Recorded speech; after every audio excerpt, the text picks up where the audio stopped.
Hello everyone, welcome to the test and discussion series. So today I'll be talking to you regarding various drugs that we use in hypertension and CHF. So today I'll be covering Digox. First is Digoxin. Okay, very important topic, Digoxin. Question number 1. A 70-year-old man who has atrial fibrillation and heart failure also, and he started on Digoxin. What is the mechanism of action of this drug when we are using this drug for the treatment of this? Well, answer this question is it inhibits the sodium potassium ATPase pump. So let's learn the basic mechanism, basic concept about Digoxin. First, a very simple but very important point, it belongs to the category of cardiac glycoside. And one more thing, very frequently asked point, it is the one drug which has been derived from the plants, and the name of plant is foxglove leaf. One more point, what is the route of administration? Usually oral, but sometime it can be used intravenous also, but it's not a very popular route. So by and large, majority of time we use oral route. So the key words to remember here in this particular slide are glycoside, foxglove and oral. They are the three things that you got to remember in this particular slide. Now we talk actually about the mechanism, and that is one of the most important point about Digoxin. And unless you understand the basic concept, you will never understand Digoxin, because lot more basic fundamental which I am going to discuss in the coming slide are based on this mechanism only. First of all, when we use Digoxin, especially in congestive heart failure, how it causes increase in the force of cardiac contractility.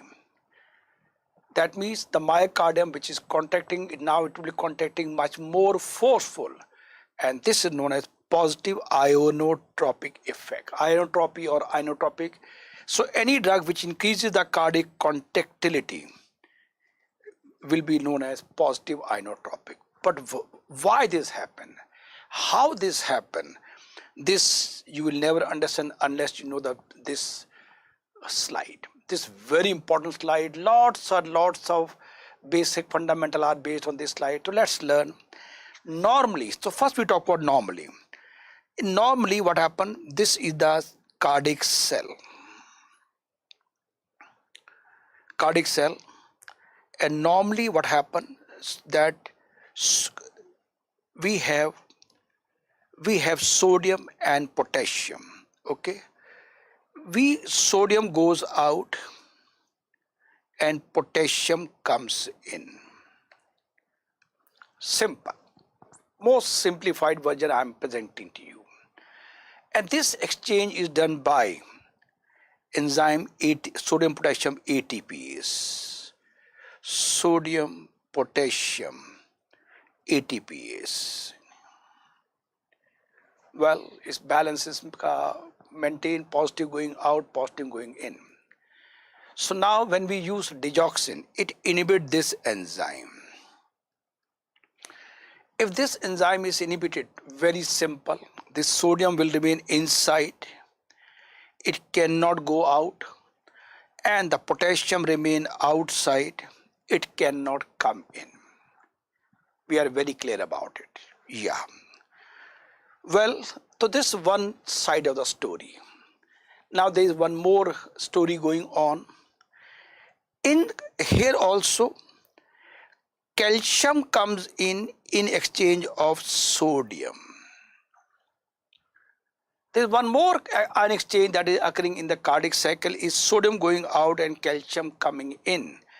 And this is done by the sodium potassium exchanger.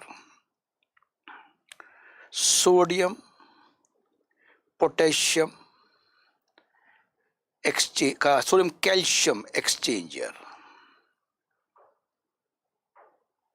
Okay, So sodium potassium exchanger,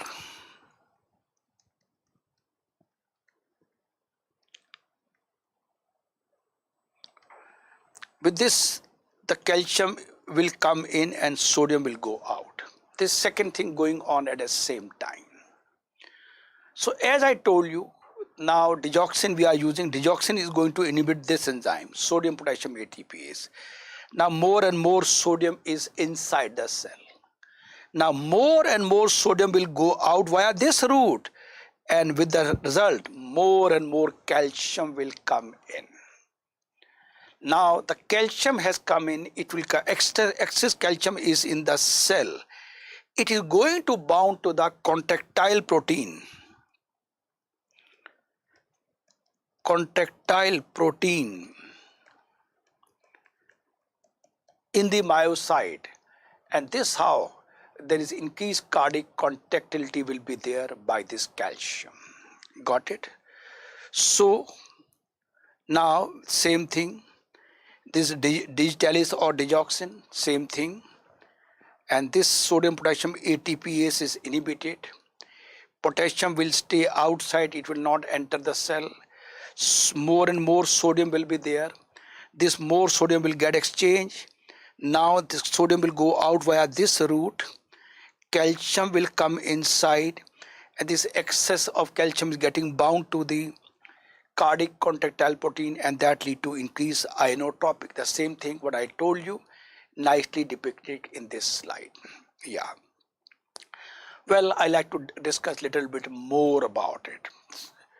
One thing is there that due to this toxin, potassium is not coming inside the cell.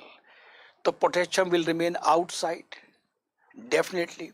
So this is the mechanism why digoxin can lead to hyperkalemia. This is the reason.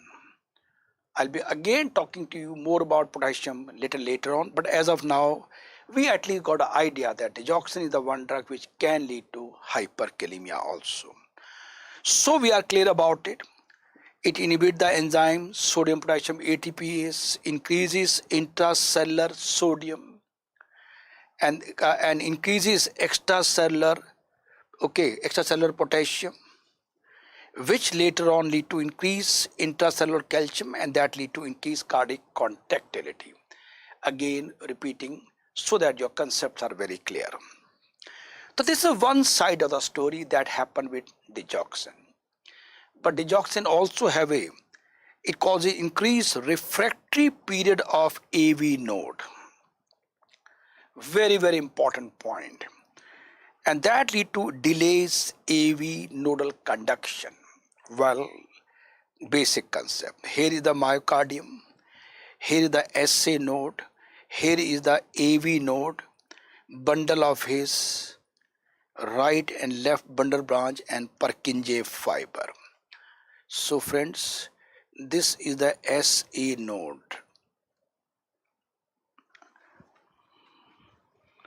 Here is the AV node. This is the bundle of his.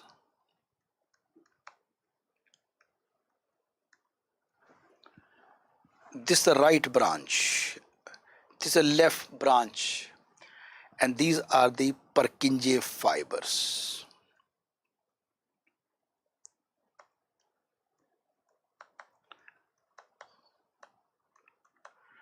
And the conduction goes, we all know that conduction goes like this. Okay. And finally, it goes to AV node and it travels, and ultimately it comes to the myocardium. Now, when we use digoxin, it increases the refractory period of AV node. Very, very important point. Increase refractory period. RP stands for refractory period of the AV node. Well, when refractory period of AV node normally also, otherwise also in the entire conduction tissue, AV node has the maximum refractory period. In the entire this conduction tissue, AV node has the maximum refractory period. So when the impulse come to AV node, now when we are using digoxin, it increases the refractory period more than the before also. And this effect is known as increasing refractory period. Okay, increases refractory period. Okay, or how this increased refractory period will lead to? It will lead to what? Reduce AV conduction. Definitely AV conduction will be reduced. Why? Because there is increased refractory period. Well, can I give you day-to-day example? Yes, you are going on a highway and you are driving your car speed in 100 km per hour. Suddenly you find there are speed breaker on the road. We do have a speed breaker. By default, when the speed breaker is there, you have to reduce the car velocity. So like speed breaker are there, your car velocity go down. So speed breaker are like they are breaking your speed. Exactly AV node, the refractory period is increased, the conduction velocity will go down. The way your car velocity goes down to 40 km per hour when the speed breaker is there. Exactly same thing.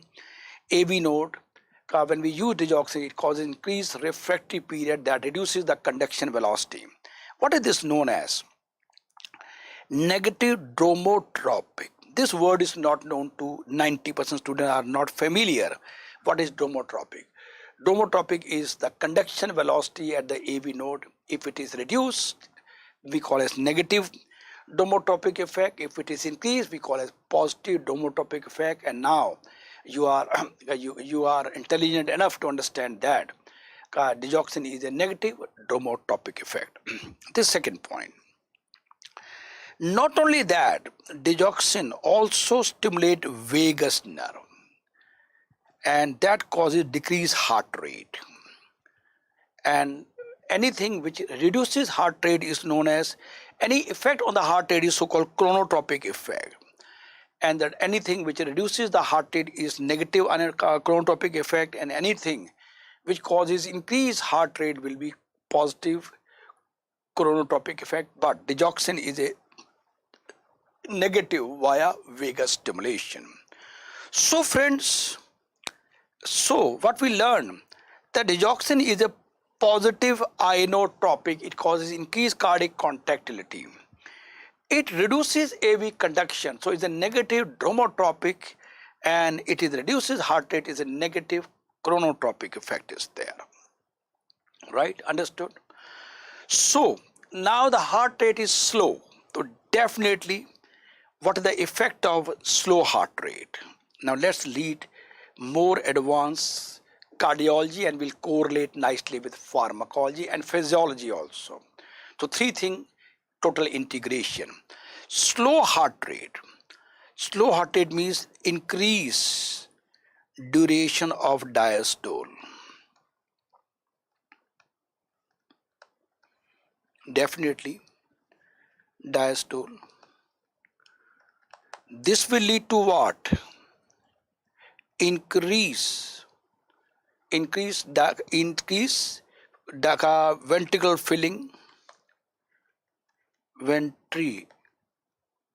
filling, especially the left ventricle filling in diastole. We all know that diastolic filling occurs, ventricle filling occurs in diastole, increased ventricle filling, and this lead to what? Increase length of the myocardium, length of myocardial or heart size, myocardial cell, myocardial volume, increase myocardial, the cardiac length will increase, and that lead to what?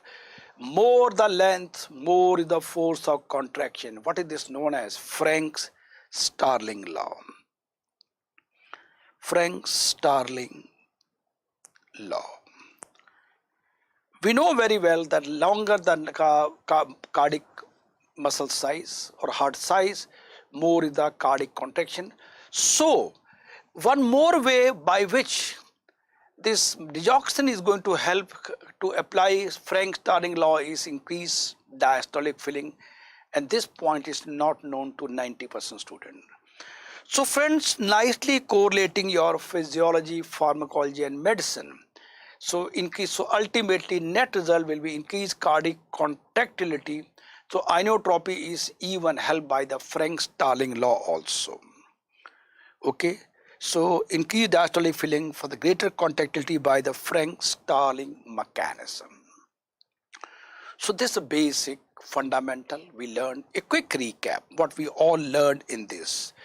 They are positive inotropic, they are negative donotropic, and they are negative chronotropic, and they inhibit sodium potassium ATPase, and that is the reason why increased intracellular calcium occurs.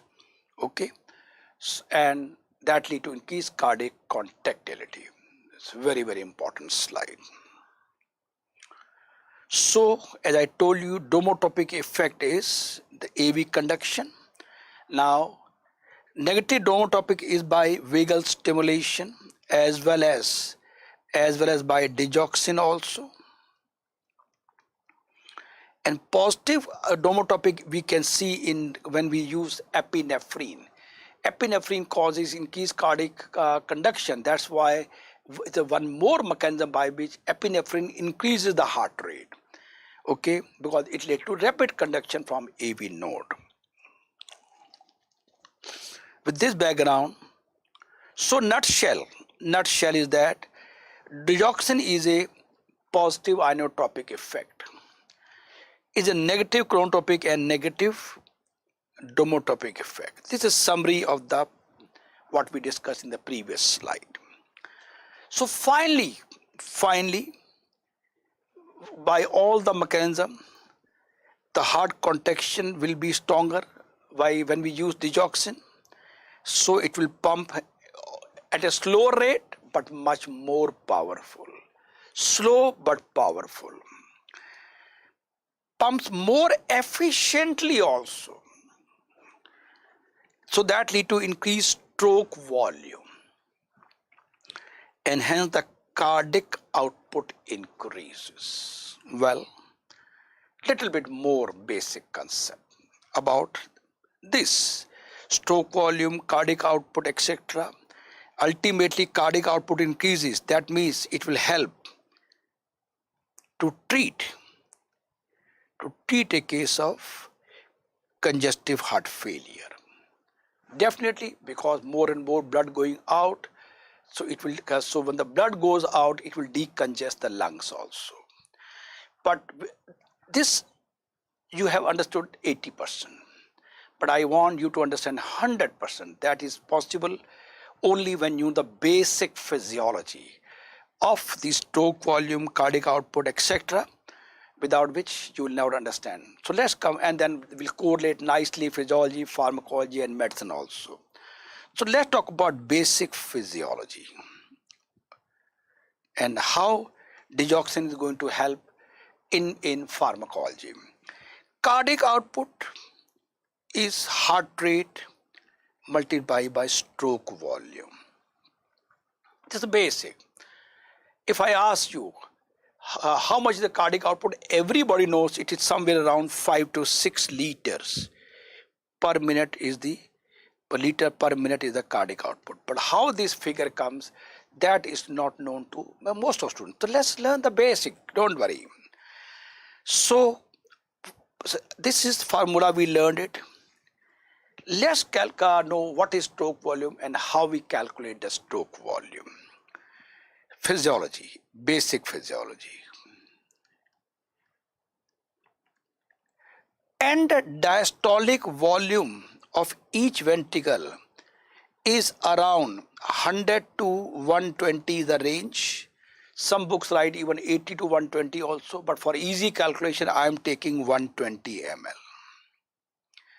And the diastolic volume, I am talking about normal heart. And the systolic volume of each ventricle is around 40 ml. 30 to 40 ml is the range. That means even at the end of systole, how much blood is left? Around 30 to 40. 40 ml I am taking for easy calculation.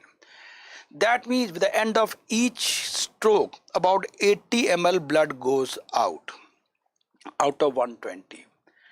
And this is known as 40 ml. So this is known as stroke volume. Normal stroke volume is around 60 to 80. Again, for our calculation, I have calculated 80. So stroke volume is the amount of blood.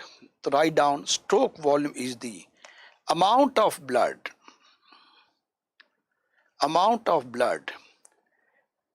pumped out by each ventricle in each stroke. Amount of blood pumped out by each ventricle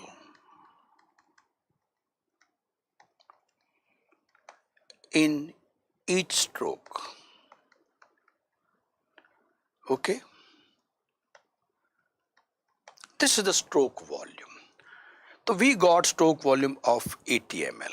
So now, having learned the basic concept, heart rate 70, stroke volume 80 ml, and cardiac output is 5600.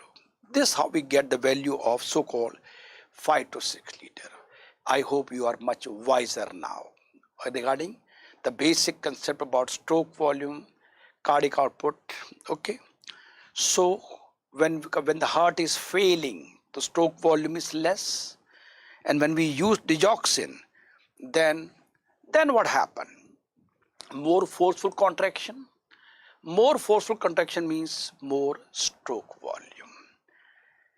Can I give you a day-to-day example? Yes, I can give you a day-to-day example. Okay. Suppose you are walking on the road and you are carrying a weight of bag. We are carrying a bag which has a weight of 10 kg. You are holding and walking. Definitely with 10 kg weight, your speed will be less. Okay. Even if you want to walk fast, you cannot walk. Heavy weight is there. Now suddenly your friend come and he meets you on the road. He said, "Oh, my friend, let me help you." The big bag is there. Now he also hold the bag. So initially you alone were holding, now he is holding the weight, a bag also. So definitely weight is less in and now your speed will increase. Yes. You can walk more forcefully. Yes. Why? Because there is somebody to help you. Exactly same thing happen in the myocardium also. When the digoxin comes, more and more calcium comes in, and that lead to more forceful contraction. That is what we call as positive inotropic. And positive inotropic means more and more blood will go out. More and more blood will go out from ventricle.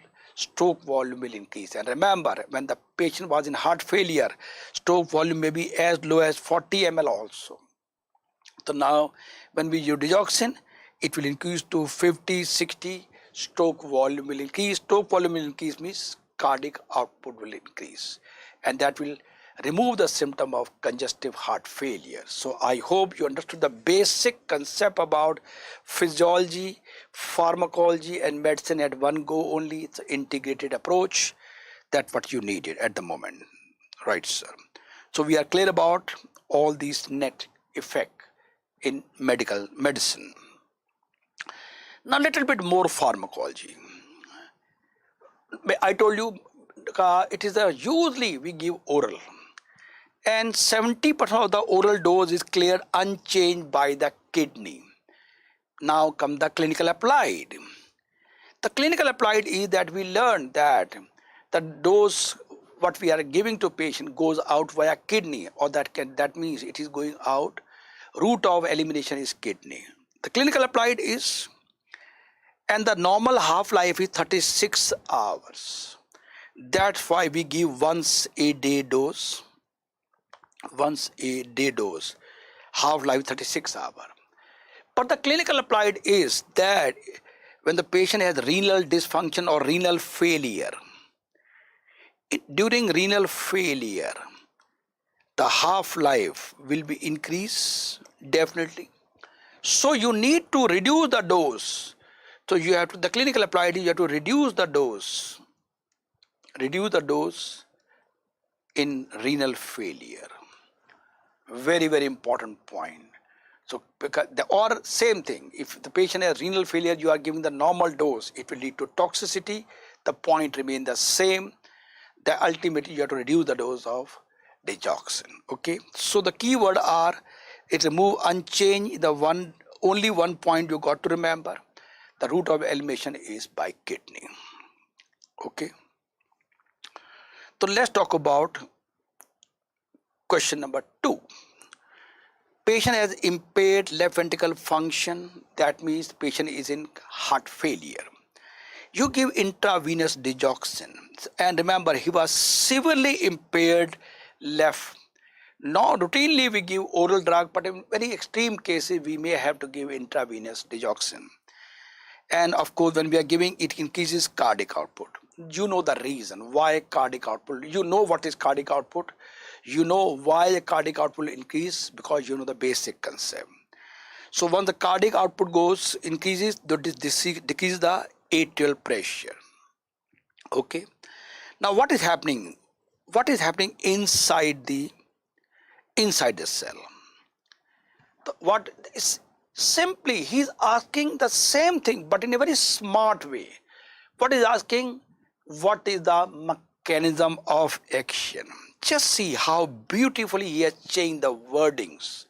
Well, so what we know that in this, when we use digoxin, okay, the sodium doesn't go out, and that's why potassium does not come in. This is the basic problem. So it decreases the efflux. Remember again, very, very smart. He says what the initial cellular event. Lovely question is this. Decrease sodium efflux is the first thing to happen. Yes. After that, increase calcium influx. In fact, both these answers are correct. Yes, we just learned. But smartly he introduced the word initial. First thing is sodium will remain, sodium efflux will be affected. Later on, sodium influx, calcium influx will happen. Agreed. Increased potassium influx, no way, it never happen. Potassium always remain outside. Increase cyclic AMP concentration. This is not. This is what happened with when we use beta blocker, beta 1 agonists. They are the effect of beta, not the effect of digoxin. And troponin sensitization to calcium. This is the third event. This is the first thing to happen. This is second to happen. This third to happen in sequence. And these two are not the effect of digoxin. So friends, lovely question. But remember, one more thing you got to learn right now. There are 3 right answers in these questions. A, B, and E. And one more thing, whichever exam you write in the world, when you read the instruction, they never say choose the right answer. He says choose the most appropriate answer. So in this one, A, B, and E, the most appropriate answer is A. Beginning occurs with increased sodium inside the cell. Second, with the results, calcium will enter extra. And third, and that will lead to troponin sensitization to calcium will the third event to happen. Okay. Now this question is a bit easy for you now because you know the basic. Digoxin is a negative chronotropic effect. It reduces heart rate. It positive inotropic. It increases the contractility and it reduces the AV conduction. So I think this is a bit easy because your basic concepts are very clear about it. Okay. So the golden line to remember in the net summary that you got to remember, what is the net result? Mechanism of action of digoxin. It inhibits sodium potassium ATPase, especially in the cardiac pacemaker cell, and that lead to AV nodal, it also causes AV nodal blockage and increased cardiac contractility. Increased cardiac contractility because of the same reason, sodium potassium ATPase, okay, in the myocyte also. Now we go to question number 4. A 60-year-old man complained of sudden onset of palpitation dyspnea. ECG recording reveals 120 heart rate, irregular rhythm, no P wave. Well, no P wave, irregular rhythm with 120. That there is no other thing other than atrial fibrillation. How come? Atrial fibrillation is the only condition where we have a P wave absent and irregular rhythm is there, right? Now I have a question for the student. In the ECG, as I took in this question, P wave is not there. Now question, write down the answer in your copy. In which electrolyte imbalance in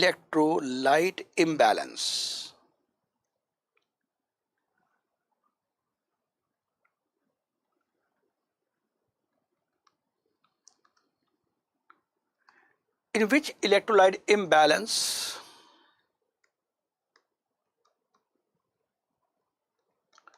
in ECG P wave will not be there? Write down the answer. I give you 20 seconds to write. The question is, in which electrolyte imbalance the P wave will be absent in ECG? And those of you who are watching the recorded lecture later on, when you say, then they can stop the video and write down the answer. But those that the live going on, write down the answer. I'm waiting for your answer. Write down. 20 seconds are there.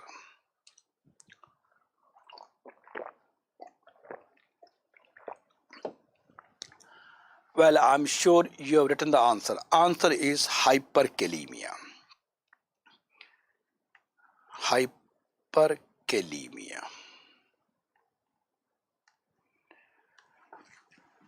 Here also there is P wave become absent in the advanced stage. Let's come back. So now the question, which of the following determines the ventricular contraction rate in this patient? Lovely question. So we got one patient, sudden onset of palpitation with increased heart rate. This is atrial fibrillation, and the most common presenting feature of AF is palpitation. But before I proceed, let's learn basic concept about medical, what is applied about palpitation. What is palpitation? Well, this word everybody has heard it, but most of us are not clear what the actual meaning of palpitation is. The actual meaning of palpitation is, well, you are sitting and our heart is beating. Yes, our heart is beating. Yes, of course, our heart beats for someone also. Sometime for some special cases, dil dhadakta hai. Yeah. So when we talk about palpitation, when you can feel that your heart is beating, is palpitation. Patient can feel, yes, and you all have a normal myocardium, but you must have felt that my heart is beating. You have gone to meet someone. Okay, you are waiting in the restaurant and she or he is about to come, especially she is about to come, waiting, and the moment you saw she's coming, your heart start beating very fast. That is a day-to-day example of palpitation. You agree with me? Yes, I know, you are all smiling. You are noting that also. Anyway, we learn what is palpitation. When a person or any person or patient, of course, when I say is patient, he can feel his heartbeat is palpitation, and that is very common feature, the most common feature of atrial fibrillation. So now this will determined by what factor? AV nodal refractive period. Why this the answer? Why not other? What is the role of digoxin in this? You will never understand unless we know the basic. So let's learn about basic concept about atrial fibrillation and role of digoxin in atrial fibrillation. Yeah. So this is the myocardium, Sa node, Av node, and this I don't need to label, I already have done labeling. Normally the impulse start from Av node, but when the atrial fibrillation occur, the impulse start coming from so many places. There are so many foci. Ectopic focus are there in the atria. Okay, so they all discharge. They all are sending firing. So now the atrial discharge rate is in the range of 450 to 600. 600 impulses are coming.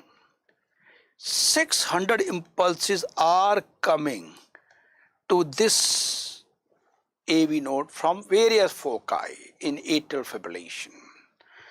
And I mentioned you that normally also that AV node has the maximum refractory period.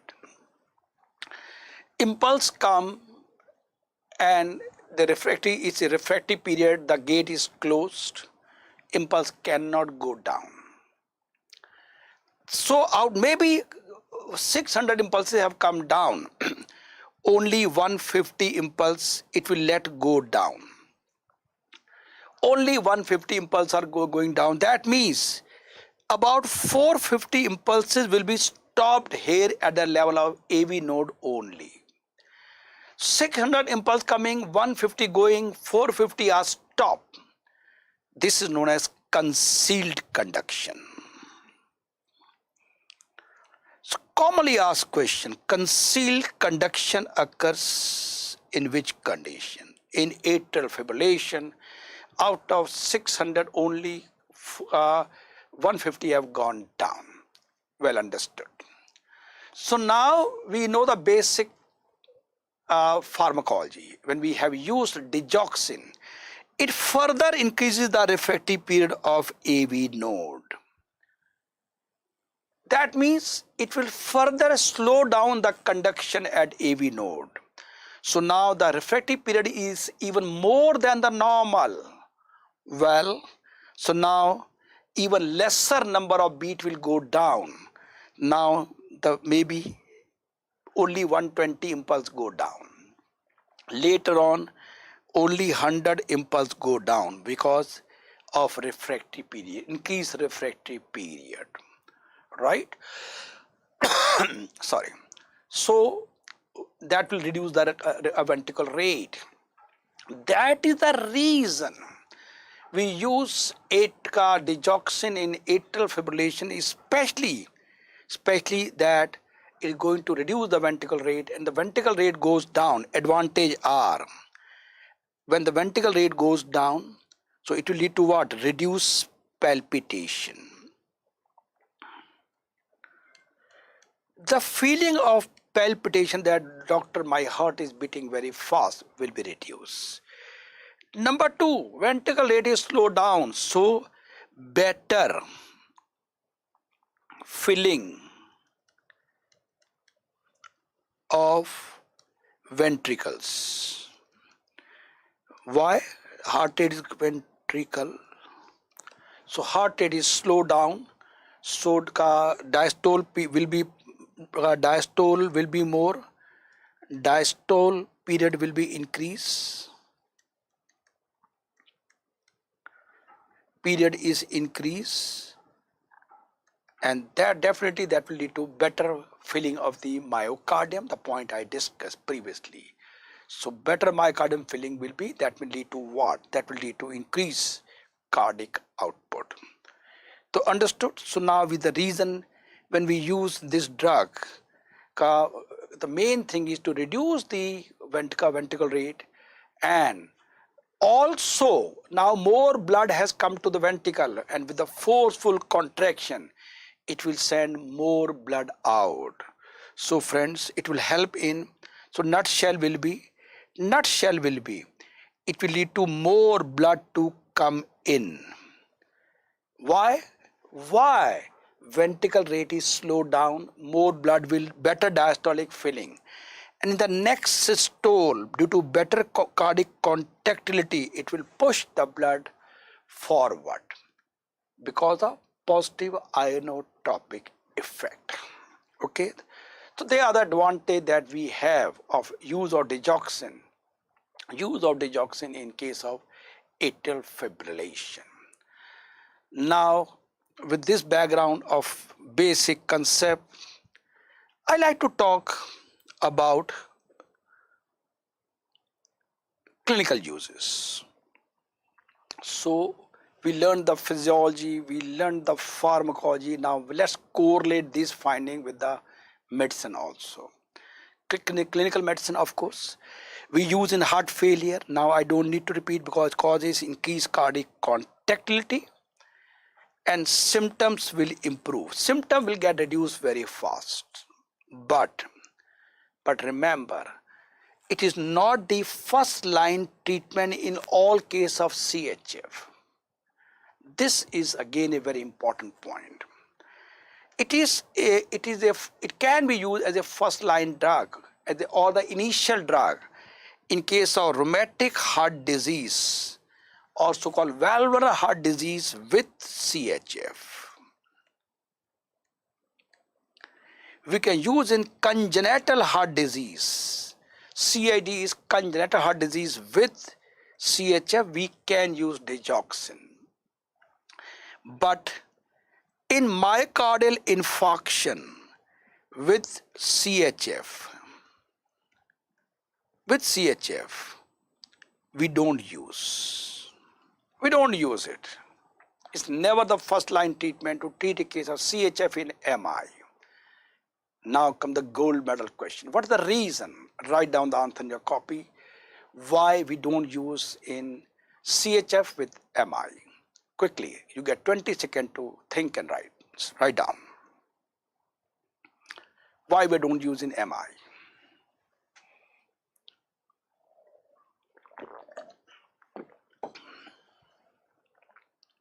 Well, the answer is, this is the myocardium. This is the myocardium and heart, and this part is dead.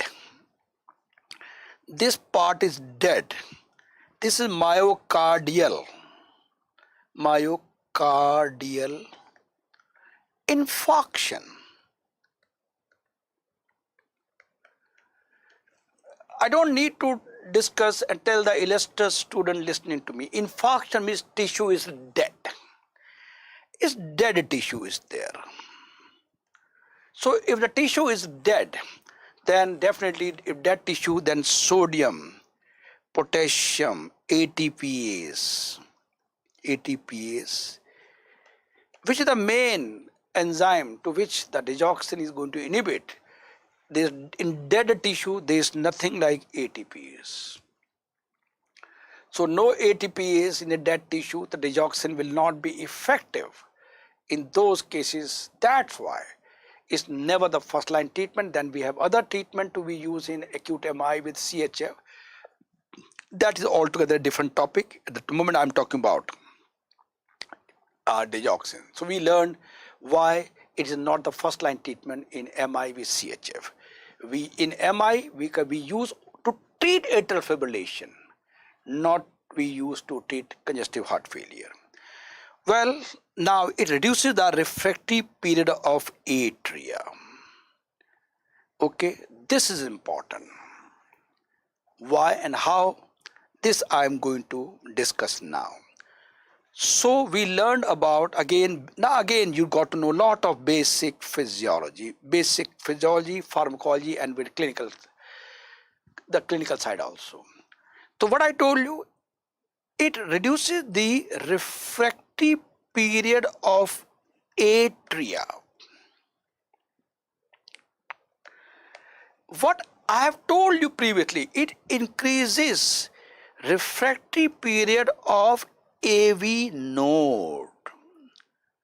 Let me make you better. This is the heart, this is the atria, this is the AV node. AV node.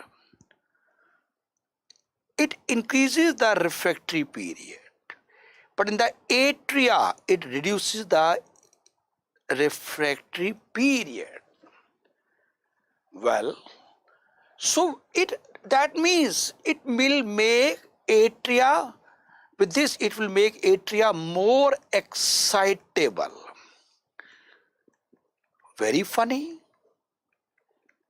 Very funny. Then should we use, that means in atrial flutter it should not be used, but we use. Why?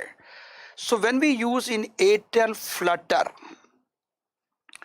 the discharge rate is in the range of 220 to 350. This is the atrial discharge rate. In atrial, A for atrial flutter, the atrial discharge rate is about 220 to 350. So when we use digoxin, which will reduce the refractory period, it will convert atrial flutter into atrial fibrillation. Now the discharge rate will be 450 to 600. Agreed.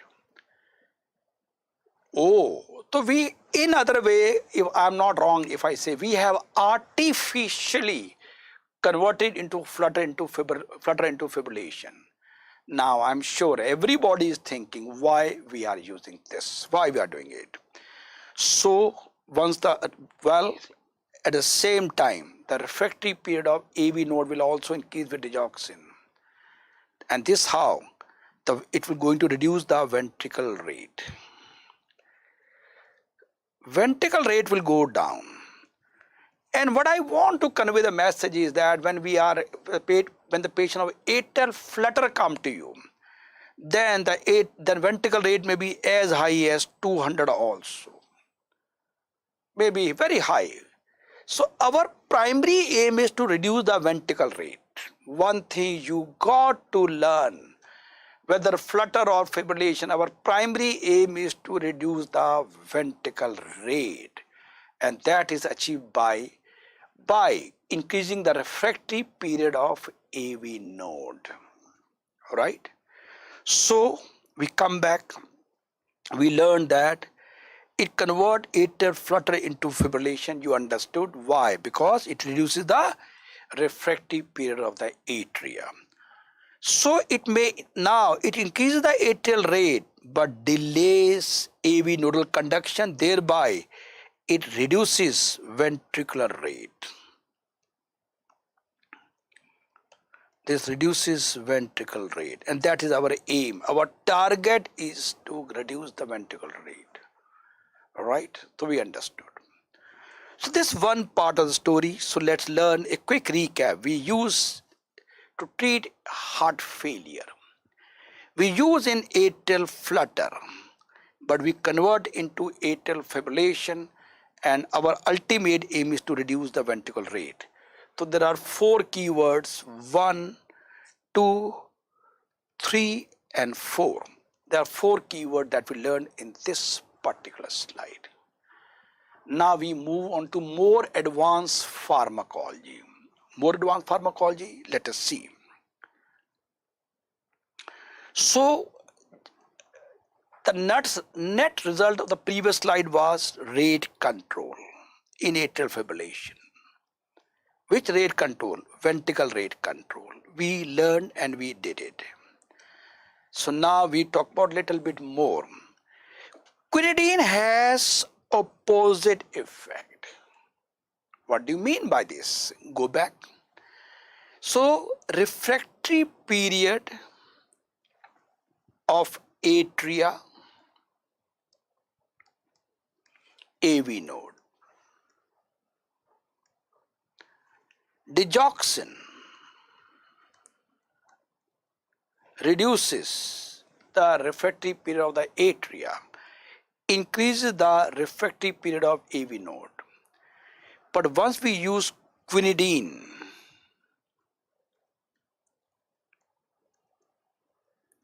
it increases the refractory period of atria and reduces the refractory period of AV node. Well, but one thing is there.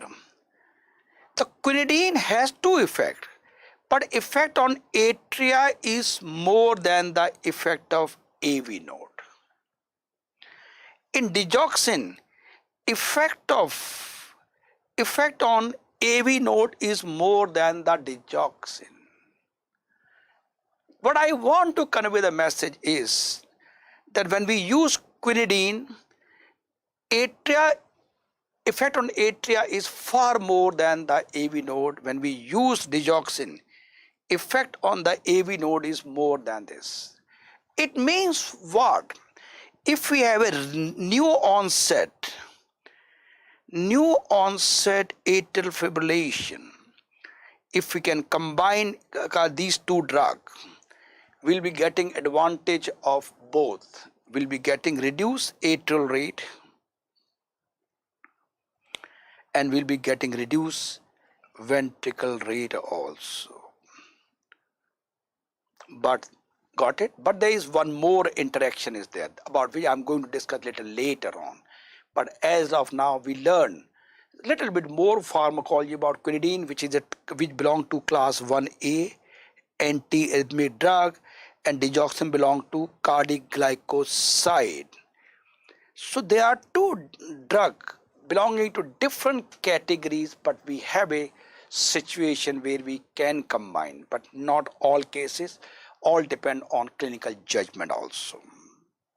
Okay. So let us see you. Now let's correlate our pharmacology with medicine. Now when we are using digoxin, we get some effect on ECG.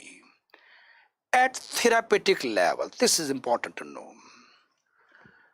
Of course, when the patient has been digitalized, so what finding you get? Classically, scooping of ST depression, short QT or flat or inverted T wave. Well, this is the P wave,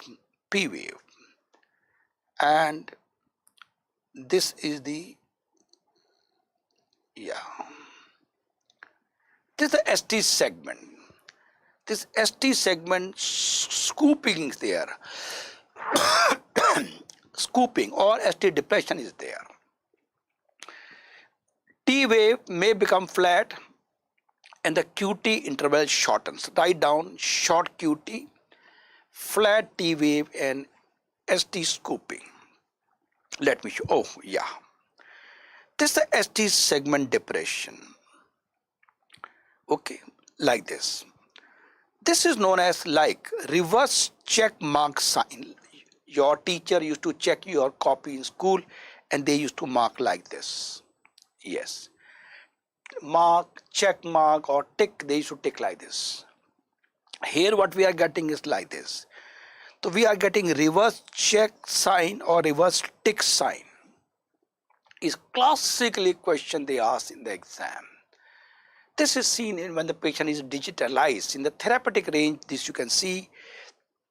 The additional finding that we'll get in this patient is, okay, that T wave may be flat and QT interval is shortened. This again a very commonly asked question in medicine. Well, so I told you reverse check mark or reverse tick sign. Now come the gold medal question. They are not considered as toxicity, point to be noted. They are seen in therapeutic level. What happened in toxicity that I'll be discussing soon.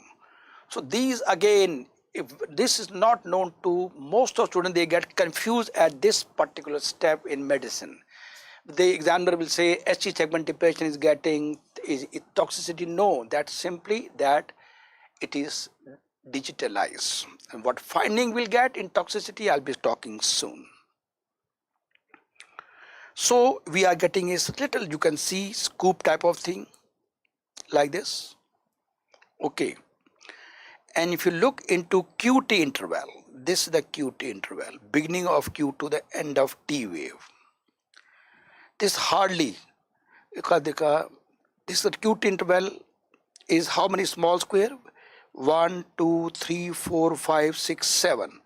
7 small squares are there. And we know very well each small square represents 0.04 second. So here the QT interval is 0.28 second is the QT interval. And the normal QT interval is 0.36 to 0.44 second. So you can see here the QT interval is reduced and we are getting ST segment depression, which may be in the form of scoop or maybe in the form of ST depression. Okay. Well, with this we talk about, let's see here also. What the heart rate also? What is the heart rate of this ECG?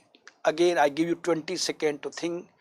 What is the heart rate of this? I can enlarge the ECG findings, so better visibility. What is the heart rate of this ECG? Quickly, 20 seconds you are getting it. And those are my friends who are in the younger classes or younger years. If you don't know ECG, don't worry at all. I'll be teaching you all the basic concept. Well, how to calculate heart rate? 1500. This is the R wave. This is the R wave. So how many small square between two R waves? This is 1, 2. 1, 2 and these are 5. 7, 12, 17, 22, 27, 28. Sorry. The number of small square between these two R wave are 28. So for easy calculation, I take 30. So heart rate is somewhere around, if I go by 30, it is 50. If I go by 28, it will be somewhere around, I think, 52. What you are noticing, even the heart rate has gone down. And now you remember the basic. So friends, this same strip can be given to you in the exam. They will give you this, and what they will ask you, what is the reason of low heart rate? And now the answer is not sodium potassium ATPase. It is due to what? Vagus stimulation. It's a vagus which is getting stimulated, and that is causing bradycardia. So beautiful question. Now no sodium potassium ATPase. It is vagal stimulation, the answer. Okay. So in this ECG, you are getting bradycardia. You learned how to calculate heart rate. You saw ST segment depression. You saw short QT interval, and you also noted that T wave is very small. All these findings, what is written in this slide, that you are getting all these ECG findings you got in this particular slide. So golden line to remember. The golden line to remember is atrial fibrillation occurred due to irregular chaotic electrical activity within the atria. This is not a single, multiple foci are coming. And that's why the atrial discharge rate is maybe in the range of 450 to 600. And some of the impulses are travel down, but most of them are stopped. Because of what? AV nodal refractory period. And only some are conducted down. What is this known as? Concealed conduction. Concealed conduction. So friends, I hope you could nicely correlate your physiology, pharmacology and medicine also, including ECG. Next question. Earliest feature of the digoxin toxicity. If you look, the answer is anorexia. Okay, let's learn, then we again come back to the question. These are the side effects we get. We get these also. But the question here is earliest feature. Lovely question. Constipation is not a feature, it is diarrhea occurs. Not the constipation. It's quite possible some of you may have gone for constipation. It's never diarrhea. So earliest side effects are nausea, vomiting and diarrhea. They are the earliest side effects, or you can say earliest side effects are GIT side effects are the earliest. Okay, after that, blurring of the yellow vision, blurry vision or yellow vision is a very commonly asked question. Gynecomastia, but they are the late feature. They don't occur very early. So this is ruled out. Yellow vision is ruled out. Okay. Well, patient little later on, patient may even have neurological side effect also, like fatigue, confusion, weakness. But they occur, first come GIT, then come these features. Well, now more advanced toxicity by Gemini occurs. It is very common. So before I discuss other, let me tell you what actually is by Gemini. Very commonly we read. So friends, let me show you this basic concept about the ECG, about by Gemini. This is a normal recording. Normal recording is this way normal beats are coming. So now look into this. This is a normal beat and we are getting ventricle premature beat. This is ventricle ectopic. Ventricle ectopic, also known as ventricle premature beat. Normal recording, ectopic, normal, ectopic. So normal, ectopic, normal beat, ectopic, normal, ectopic. So one normal, one ventricular ectopic. This is by Gemini. Look into this. Normal beat, ectopic. Normal beat, ectopic. I can widen the picture. Now you can see. This is by Gemini. Normal, ectopic, normal, ectopic, normal, ectopic. This is very common. It's one of the earliest arrhythmias to occur. Among the arrhythmia, this is a very common arrhythmia. Okay, so we learned about what by Gemini is. Yeah. Now, second point is when we have arrhythmias in digoxin, it can lead to all types of arrhythmias and heart block, except two things never happen. One is atrial flutter. I don't think I need to elaborate on this point. Rather, it converts flutter into fibrillation. So it converts flutter into fibrillation. Flow is toward this, not reverse. Reverse doesn't happen. So flutter will never happen. Number two, type 2B block. Type 2B, first you should know what is type 2B block. In type 2B block, like P wave, QRS, P, QRS. There are fixed number of P wave followed by one QRS, P, QRS. This is type 2B block.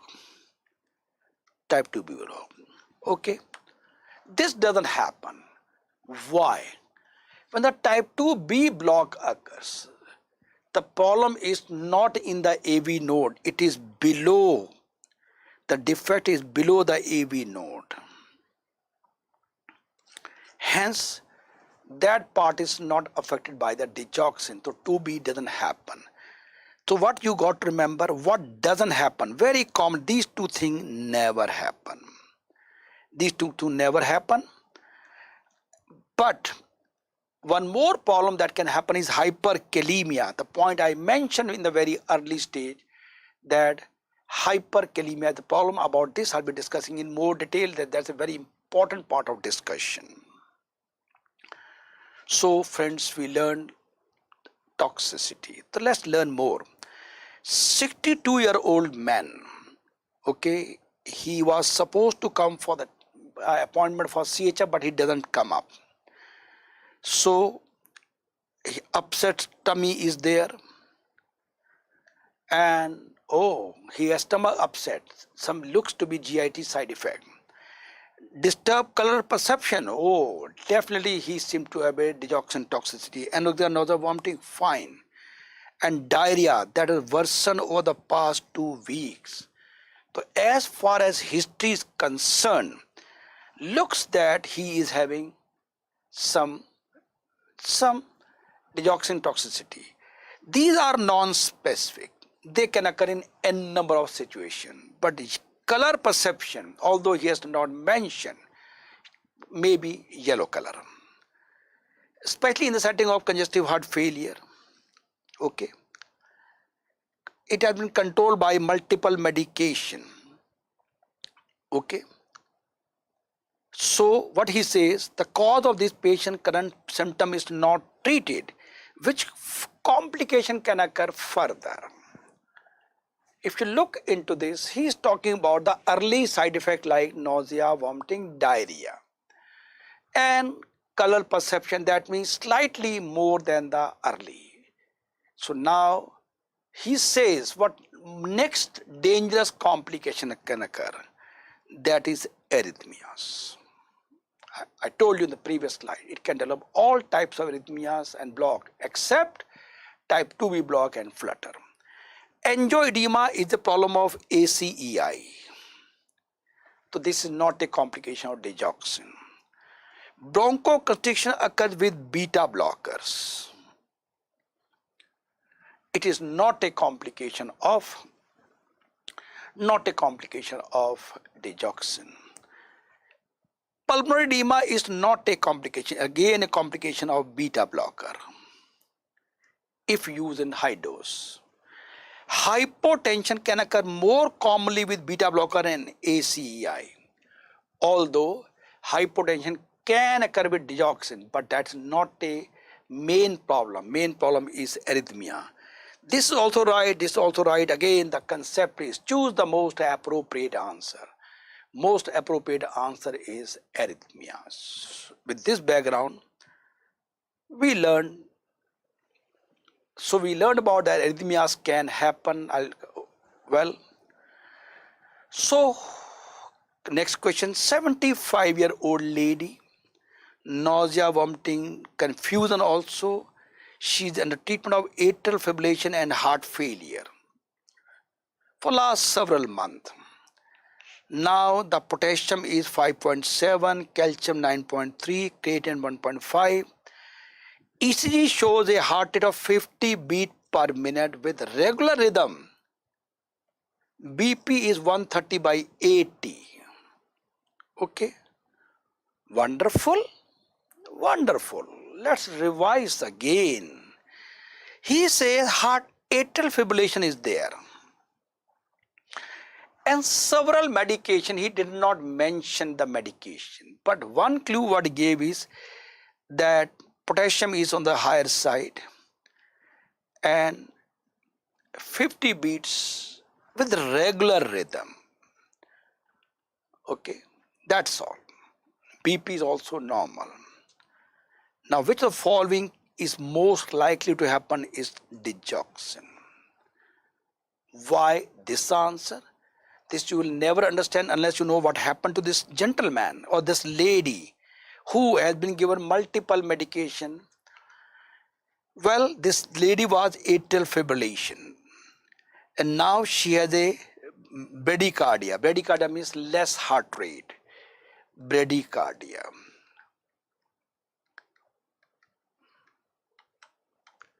with regular rhythm.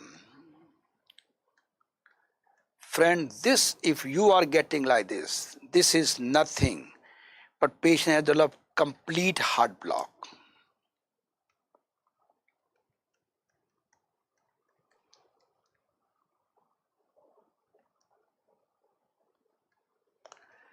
Complete heart block. Recall my statement that it can lead to all digoxin toxicity can lead to all types of arrhythmias and block, except type 2B block and except atrial flutter.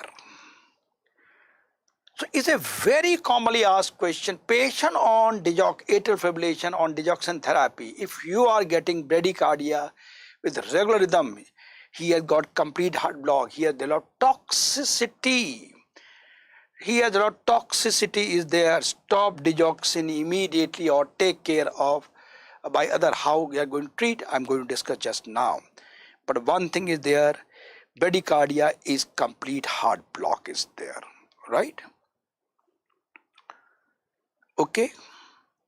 So now I show you the lovely ECG, atrial fibrillation with complete heart block.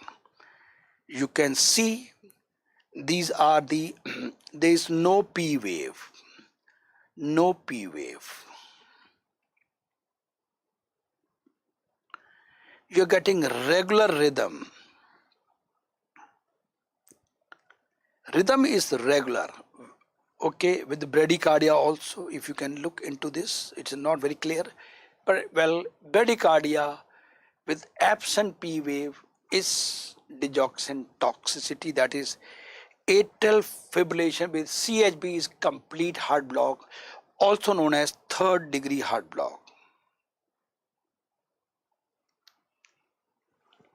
Okay.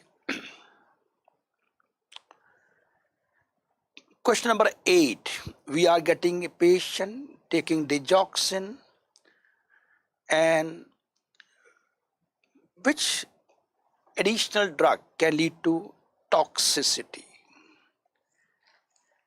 Which other drug if the patient take can induce toxicity? Answer is furosemide. Why this the answer? Let's learn other.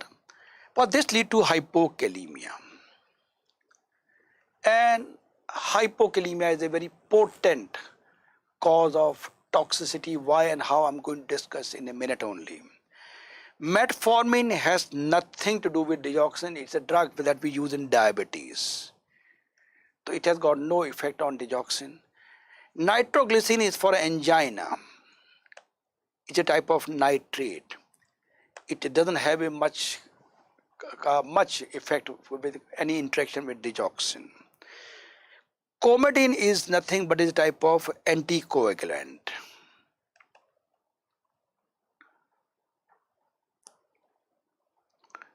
Oral anticoagulant, it has nothing to do with digoxin. Spironolactone, it lead to hyperkalemia, and this lead to hypokalemia. Again, beautiful question. Quite possible many of you may have gone for this answer, but answer is furosemide. Why? The gold medal line is that digoxin and potassium has got double relation. What is that? That I'm going to discuss just now. So let us see what are the precipitating factors of digoxin toxicity. Classically, hypokalemia. The patient develop hypokalemia, it will develop toxicity. And what about hyperkalemia? That I'll be discussing in the coming slide. Increasing age lead to toxicity. Renal failure, decreased excretion, that we learned in the very, very basic pharmacology that 70% of the drug as such goes out via kidney. That's why in kidney failure we have to reduce the dose, otherwise it leads to toxicity. In addition, hypomagnesemia, hypercalcemia, hypernatremia and acidosis. Why hypercalcemia? We know the basic entry when we give digoxin. When we give digoxin, If hypercalcemia, more and more calcium will come in and that will precipitate toxicity. Hypothermia and hypothyroid are the other precipitating event which can precipitate toxicity. Now drug interaction. There are so many drugs, again pure pharmacology, which can cause increased digoxin level by reduced excretion. Any drug which will lead to reduced excretion in the kidney will cause toxicity, or any drug which can displace from the tissue binding site. So before I proceed further, let me tell you a little bit more pharmacology. This digoxin, it 99% is bound to the tissues. Of course, cardiac tissue to be more precise. Only 1% is in circulation. It has a special meaning. Okay. So 99% is bound to tissue. So when we are any drug which can displace from the binding site will definitely increase the level of digoxin in the blood, and that can cause toxicity. So the drugs are quinidine. Well, in the previous question I mentioned the quinidine has got special relation with digoxin. It increases by itself also. The quinidine increases the level by various mechanisms, displacing from the tissue side and reducing excretion. So when we are using quinidine with digoxin dose should be reduced. Amiodarone, verapamil, they are the calcium channel blocker. Itraconazole is a antifungal drug and they are the antibiotic. So they all can cause toxicity. Now drug which alter the potassium levels, spironolactone is a diuretic. It is a potassium sparing diuretic, but how it induces toxicity? It reduces secretion, it reduces excretion of digoxin at DCT level. And of course, it leads to hyperkalemia also. Cyclosporine lead to hyperkalemia. And any drug which lead to hypokalemia, thiazide, loop diuretic, they will all precipitate digoxin toxicity. Okay. So we are getting two words, hyperkalemia and hypokalemia. Of course, hypokalemia, the one which is more dangerous, which can precipitate toxicity. So, golden line to remember, digoxin toxicity present with a non-specific GIT, anorexia, nausea, vomiting. They are the earliest feature. Change in color vision, yellow color vision, is more specific but less common. But they come little later. Life-threatening ventricular arrhythmias are the most serious complication. Okay, most serious complications are these. The point to be noted, if they ask earliest this, but they ask specific yellow vision, and if they ask the life-threatening, then it is ventricular arrhythmias. So there are 3 points. Each will be asked to you in a different format. Now, which of the following is least likely to be precipitating factor? Hypocalcemia. Hypercalcemia is a precipitating, if you remember this slide. Hypercalcemia is a precipitating, not the hypocalcemia. Hypernatremia, yes. Hypokalemia, this we have seen in the previous list. Out of this, only hypocalcemia is the one which is not a precipitating. I hope things are clear to you. What is the therapeutic range of the drug digoxin? It's 0.2 to 2 nanogram per ml is the normal range. Okay. Therapeutic range is the normal range what we can talk about. So definitely if it is more than this, these are the toxic level. Definitely more level will be a toxic level will be there. Let's learn more about this question also. So it has a narrow therapeutic index. You can see it's a very narrow therapeutic index is there. But somehow, despite that, is usually monitoring is not needed. Why? Why not? Because when you are prescribing digoxin and you say if you have nausea, vomiting, you inform me immediately.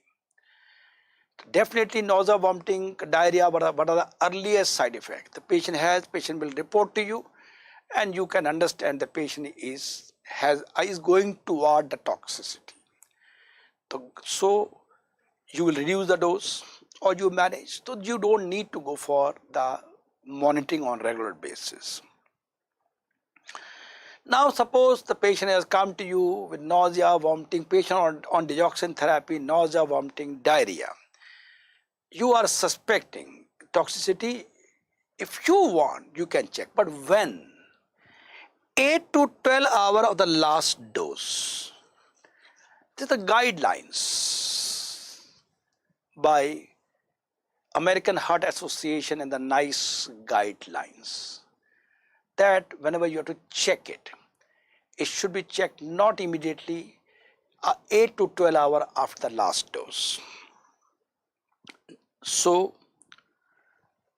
one more thing, it can be a life-threatening. It can be life-threatening in the advanced stage when we have dangerous arrhythmias are there. But something very interesting, plasma concentration alone does not determine toxicity. It can help you. Why? 99% is bound to tissues. So it's a tissue binding which will lead to the toxicity level. So plasma level may indicate the toxic level. Okay, sometimes toxicity may occur even in the normal range.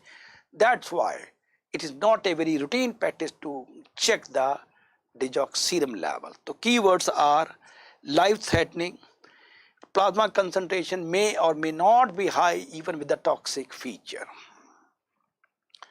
Now we talk about medicine side. We learned about pharmacology, now we learn the medicine side. What are the features of toxicity GIT problem I discuss? And I also mentioned about arrhythmias. Now come the cardiac arrhythmias which are dangerous, for which we are really worried. Okay, it can lead to all arrhythmias except atrial flutter and type 2B block, the point I mentioned. But after this come the gold medal question. What are the classical arrhythmias which are seen? Classically seen. Paroxysmal atrial tachycardia with variable block. This is the most appropriate answer. Invariably, this will be occur. So, remember, he will say which is the early arrhythmia by Gemini. Remember, he say early ECG finding, then it is ST depression. It's early ECG finding. But if the question is early arrhythmia,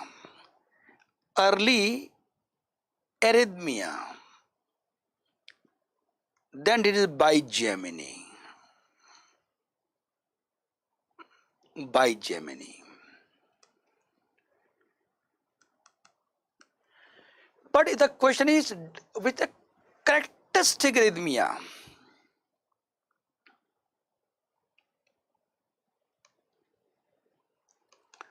then the answer is atrial tachycardia with variable block.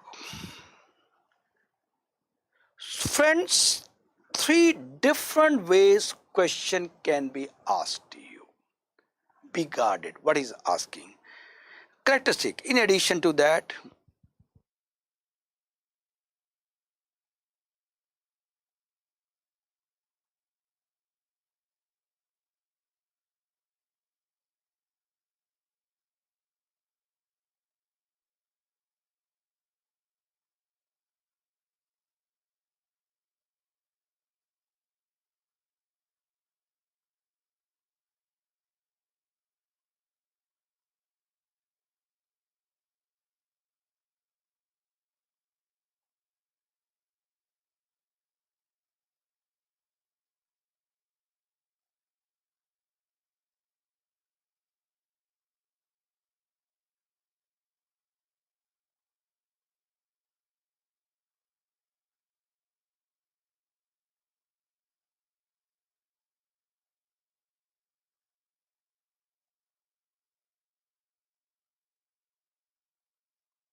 Really sorry.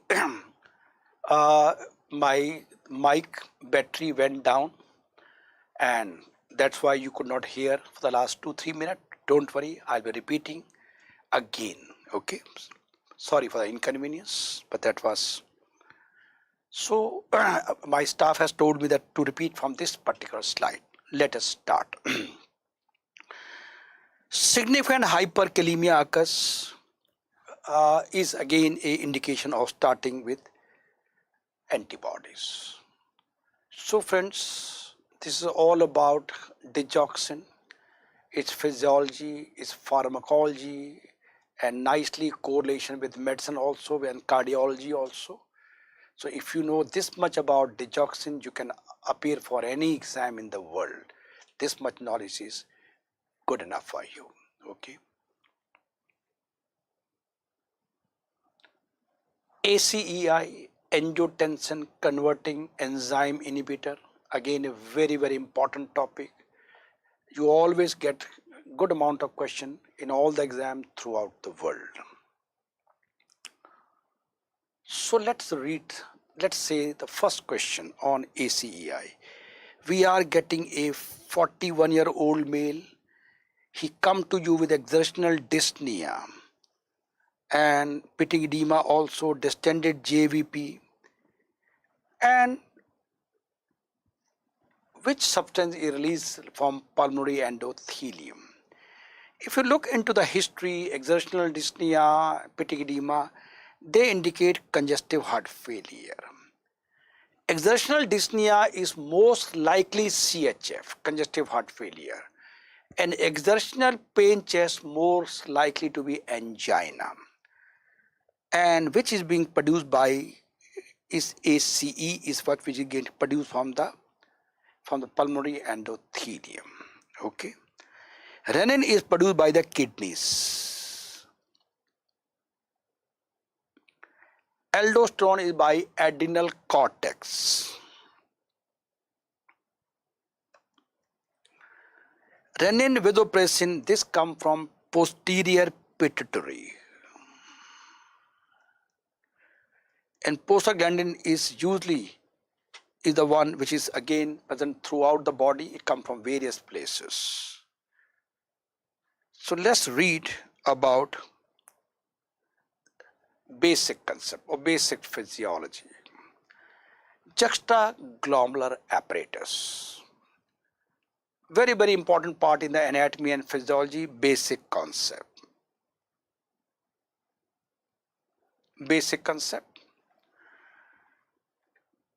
This consists of mesangial cell. They are just supporting cell.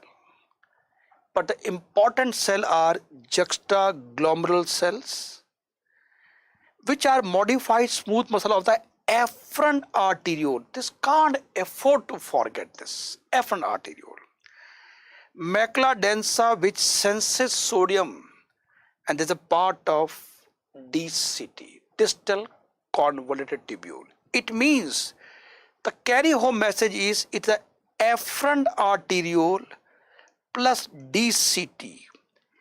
It is this combination which makes the juxtaglomeral apparatus. Very important point. Now juxtaglomeral cell, this one, it secretes renin. So that's why I told you renin is secreted by the kidneys, especially the juxtaglomeral cell. But when due to any reason, when the renal blood pressure goes down, and renal blood pressure will go down when the systemic BP goes down, so definitely in that case the renal pressure may also go down, and renin is going to raise the BP. By what mechanism, that I am going to discuss just now. But one more point which is not known to most of students, they also cause increased sympathetic tone by beta 1 receptors. Okay, so even beta 1 stimulation will also cause increased release of renin. Now come the clinical applied. The clinical applied of this particular physiology correlating with pharma and medicine. When we use beta 1 blocker, beta 1 blocker will reduce renin secretion. So renin secretion will be reduced, and that will cause lowering of blood pressure.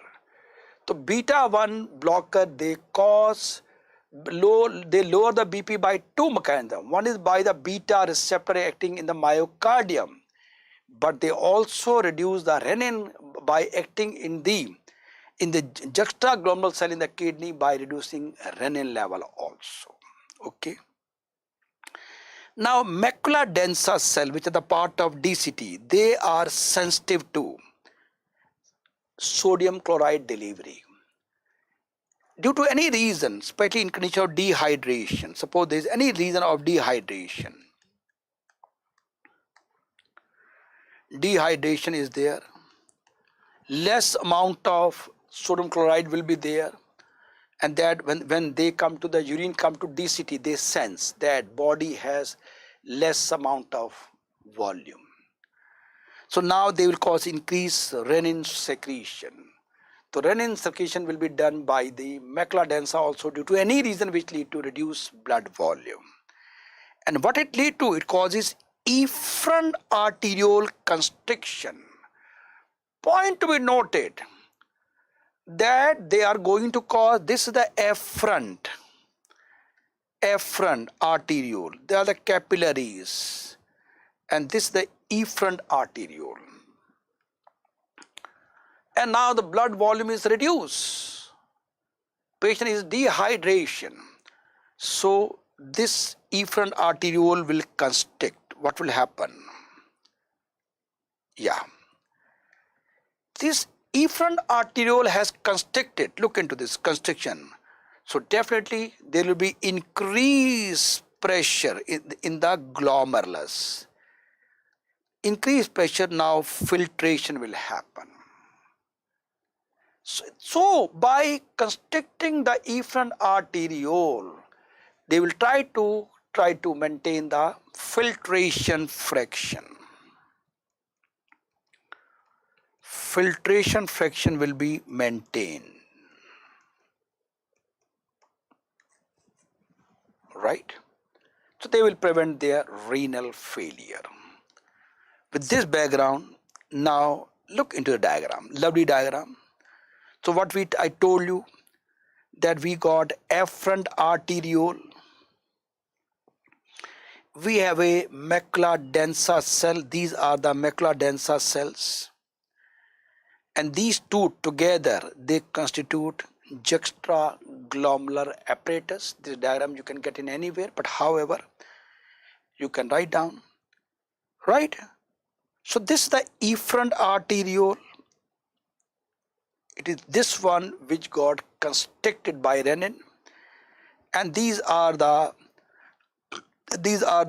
cells of the juxtaglomerular cells, granule cells, which are the part of efferent arteriole, right? And macula densa is a part of this we can see macula densa also, right, sir? So friends, what we learned that macula densa is a sensitive to DCT, and juxtaglomerular cells are the part of efferent arteriole. So efferent arteriole is juxtaglomerular cell, and DCT is a part of macula densa. With this background, we talk about this is the diagram.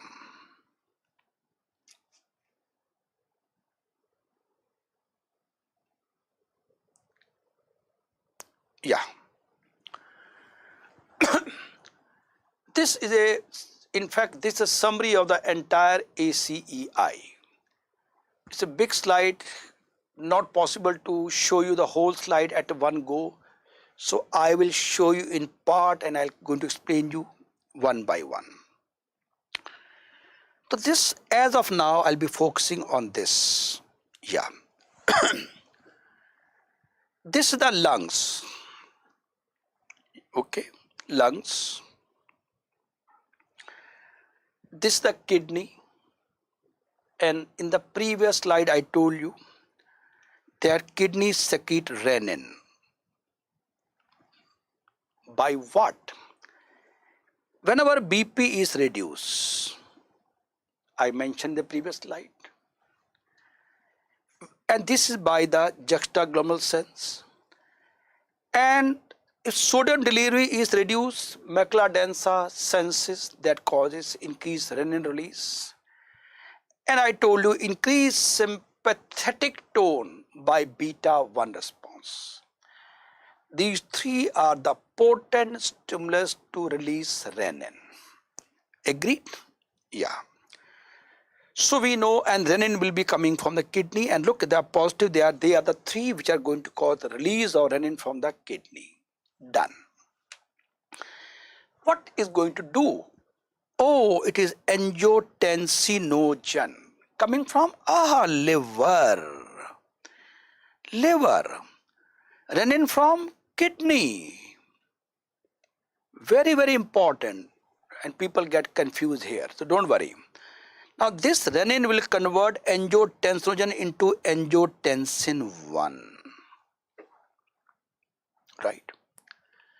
Now this angiotensin 1 is converted into angiotensin 2 by what? Oh, ACE, that is angiotensin converting enzyme. It is coming from the pulmonary endothelium, lungs. Point to be noted, renin is coming from the kidney, angiotensinogen is coming from the liver, and AC is coming from the lungs. And finally, this angiotensin 1 will be converted into angiotensin 2 by ACE, and this is the end product.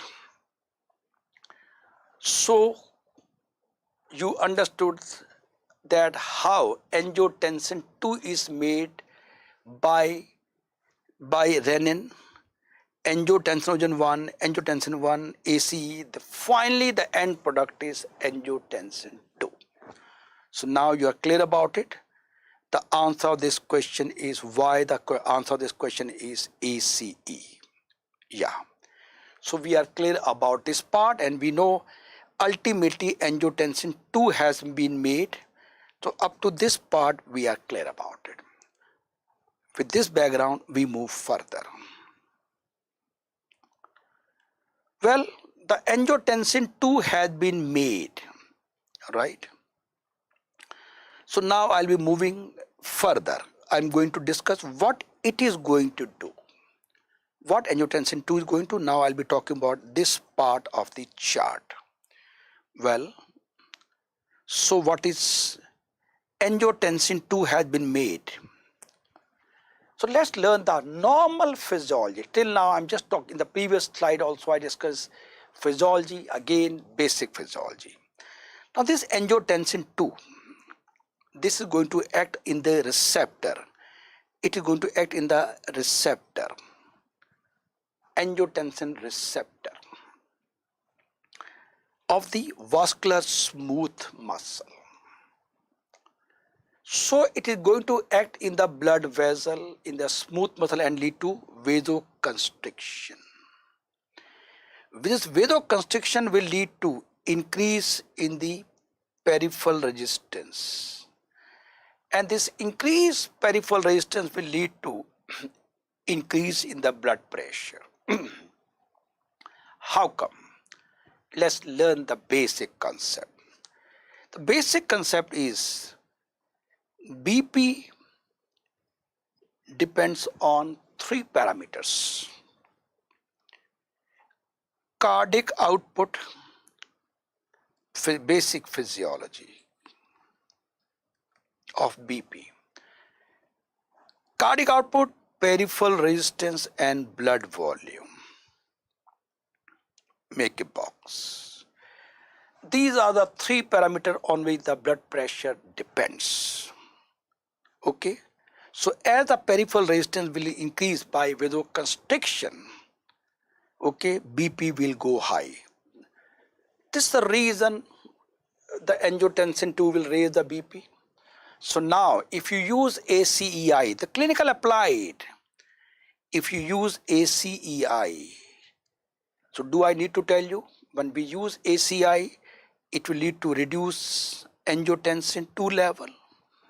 Definitely. Angiotensin 2 level will go down, the BP will go down.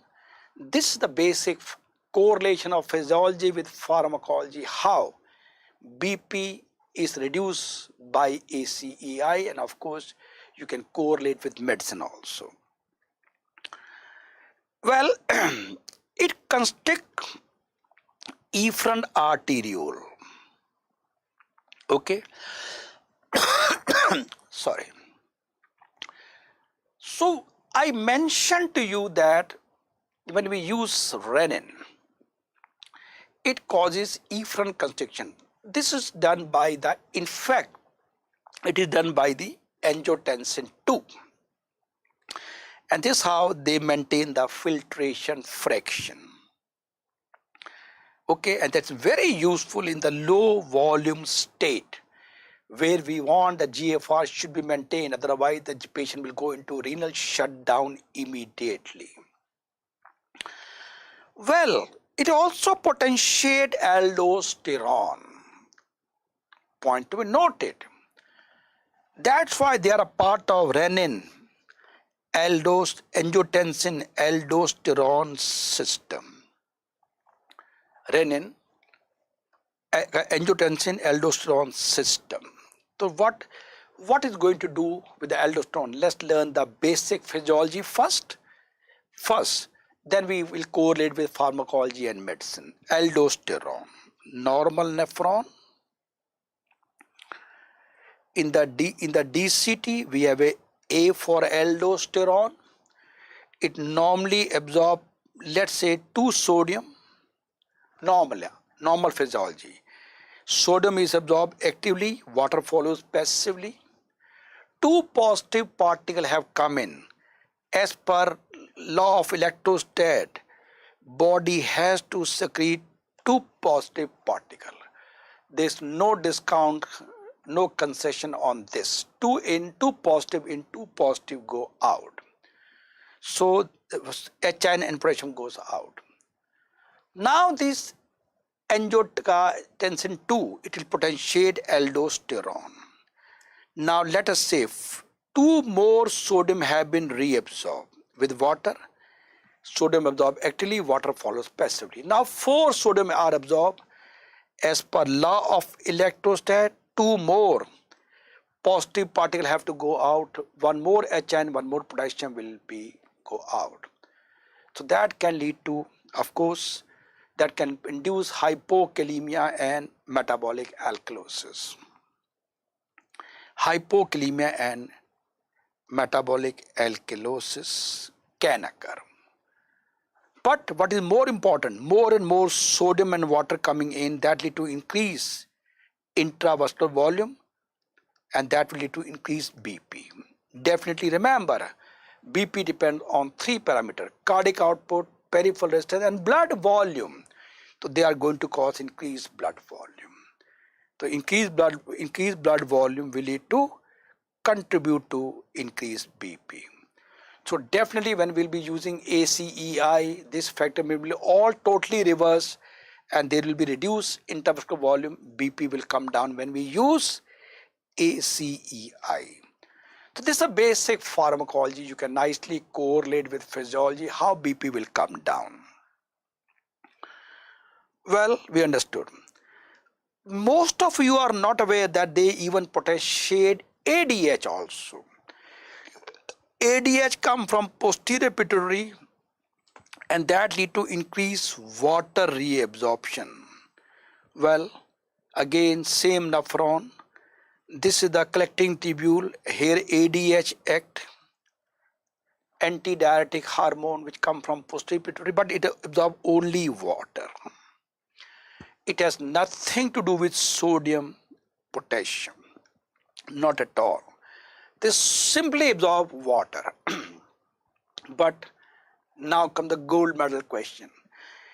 ADH also absorbs some other molecule other than water, not sodium, not potassium, not H ion. Tell me which other molecule is absorbed by ADH. Write down the answer in your copy.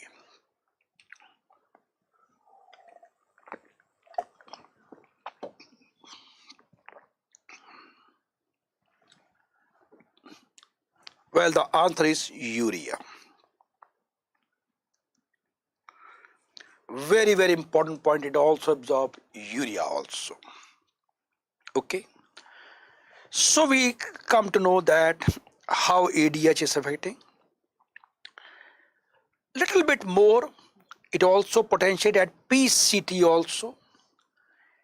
Proximal convoluted tubule.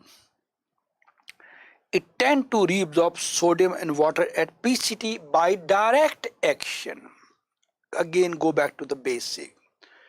So this is not known to it. Direct action at PCT. It can absorb sodium and water. This is one more way. By this it can increase intravascular volume. This is not known to most of us. Okay. So we got, there are various reasons why and how angiotensin 2 is going to increase the BP by vasoconstriction and by increasing blood volume. With this background, we move further. Okay. Yeah. Now, if it happen like this, angiotensin 2 is coming all the way, BP will shoot up. But God is the greatest engineer. They have made certain, this is like accelerator. You are driving a car, you are putting the foot on your accelerator, car is running fast. But the brake is, every car or every vehicle has a brake also to stop down. ANP and BNP, that is atrial natriuretic peptide.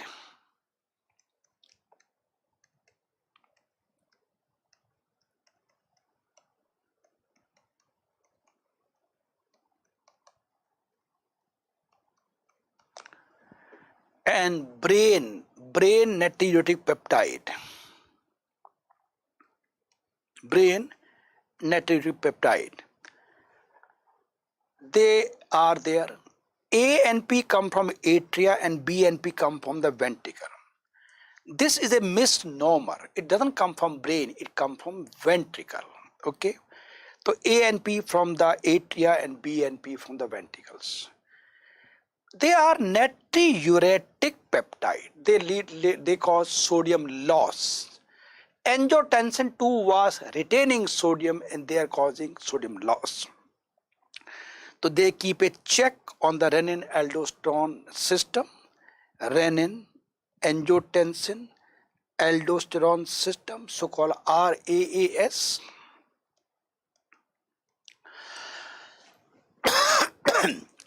They relax vascular smooth muscle via cyclic GMP. Question from basic sciences.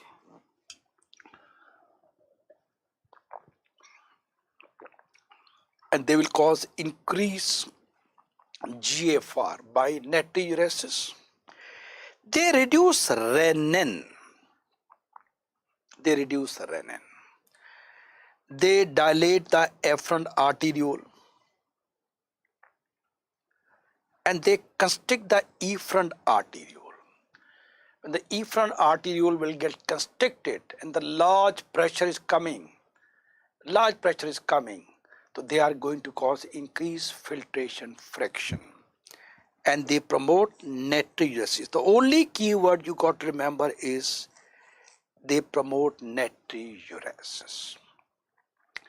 So far I just discussed the basic physiology.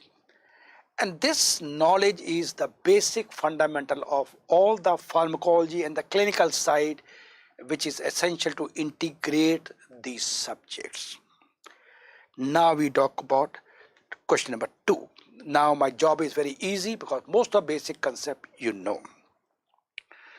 We are getting a 59-year-old male, worsening fatigue, dyspnea on exertion, dyspnea exertion indicate CHF. He has difficulty in sleeping.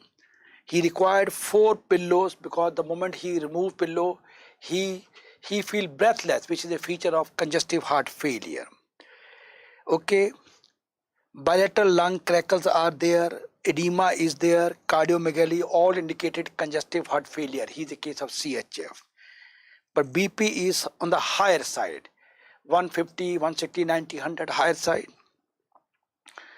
Now, long-term hypertension will be controlled with which of the following agent? Long-term control.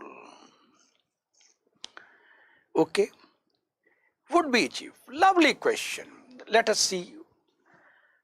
Thiazide, yes, this can control BP.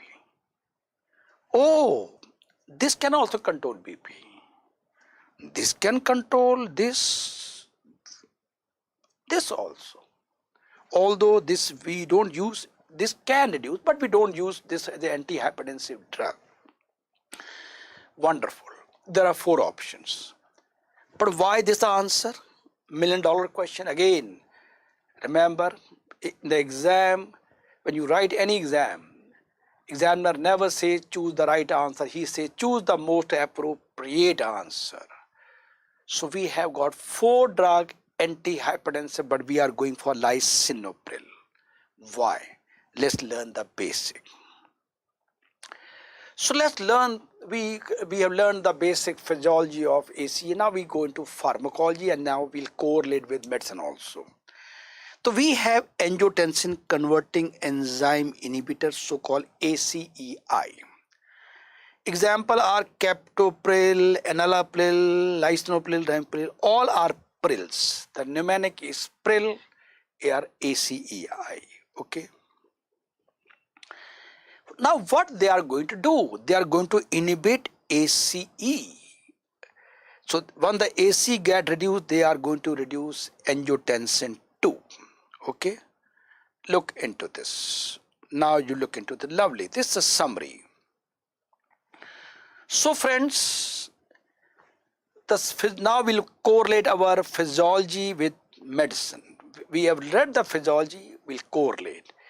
We got renin from the juxtaglomeral cells. In fact, it comes in the form of prorenin, but get converted into renin, but this is good enough. This juxtaglomeral cell, they are secreting renin.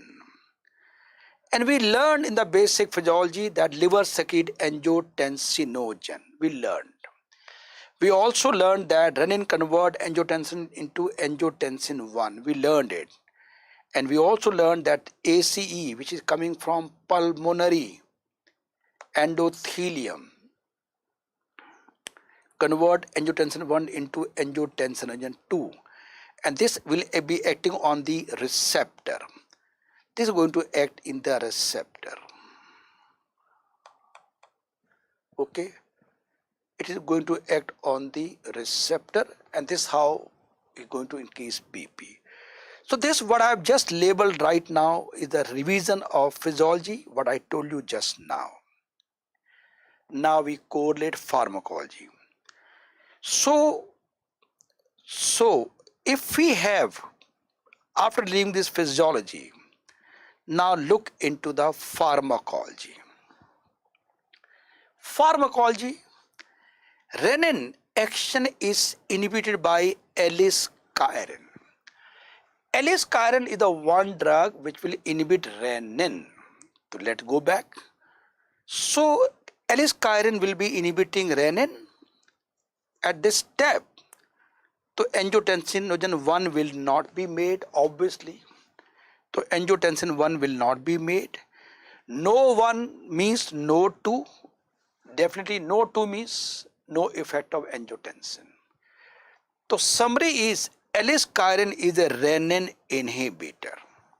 It's a new drug. Then we have ACE, which convert 1 into 2. And we have a ACEI, pril, which will reduce angiotensin 2 formation. And angiotensin 2 is not there. So all the effect of angiotensin 2 will be washed away. Then this is going to act on the receptor, angiotensin 2. So we got drug, losartan and candesartan. They are the drug which block at the receptor level. So in this case, this will not be able to act on the receptor, will not be able to act the receptor, thereby all the effect of angiotensin 2 will go away. Understood? So nicely correlation physiology with pharmacology also. So friend, to repeat, the keyword are aliskiren is a renin inhibitor. All the pril are AC inhibitor, and we have losartan, candesartan, they are receptor blocking drugs. Where we use for hypertension. Why? Angiotensin, I told you that they are now they are become vasodilator, BP will come down. They use in CHF. But in congestive heart failure, when you use this drug, they reduce mortality also. Now, the other drugs which were there in the question, none of the other drugs, they were antihypertensive, they're true, but they don't reduce mortality. CHF, the ACI has a mortality benefit. Means, what do you mean by mortality benefit? They reduce mortality also. They prolong the life also. Other drugs, they have a symptomatic improvement. But this one drug which is going to increase the lifespan. What I mean to say, what is the difference between the drug which can increase lifespan and reduce symptoms? Like suppose there is one patient who comes with fever. You give him paracetamol, crocin you give PCM. It will give symptomatic relief, the fever will come down. But it will not take care of the actual disease. Fever may be due to any reason, maybe pneumonia, maybe UTI, maybe meningitis, any number of conditions can lead to fever. So they will reduce the fever, but it will not save the patient from the disease. ACI, they reduce the mortality also. So that's why out of the 4 options or 5 options we have, this is the best drug mortality benefit. Okay, they can also reduce the proteinuria, and especially they reduce the progression of diabetic nephropathy. Suppose there is one patient of diabetes, and we know that in diabetic nephropathy there can be microalbuminuria. It is one of the albuminuria. It is one of the early features of diabetic nephropathy. So up to the stage of microalbuminuria in a diabetic patient, if you give ACI, it reduces the progression of nephropathy. Okay, so we use this drug in this diabetes. Even the latest concept is there, even the BP is normal. A diabetic patient, BP is fairly in the normal range. We can add low dose ACEI. Low dose ACI we can add. Why? Not to control BP, BP is already controlled, but to reduce the progression of nephropathy. Okay, now they also reduce the chronic angiotensin 2 mediated, they can cause left ventricular hypertrophy. So that's why when we use ACI, they reduce the left ventricular hypertrophy also. And that's the biggest advantage of reducing the hypertrophy, means less oxygen demand, and this is how they have a mortality benefit. Okay, and I told you in kidney disease, especially in diabetic nephropathy, they cause decrease intraglomerular pressure, and they slow down the glomerular basement membrane thickening is reduced.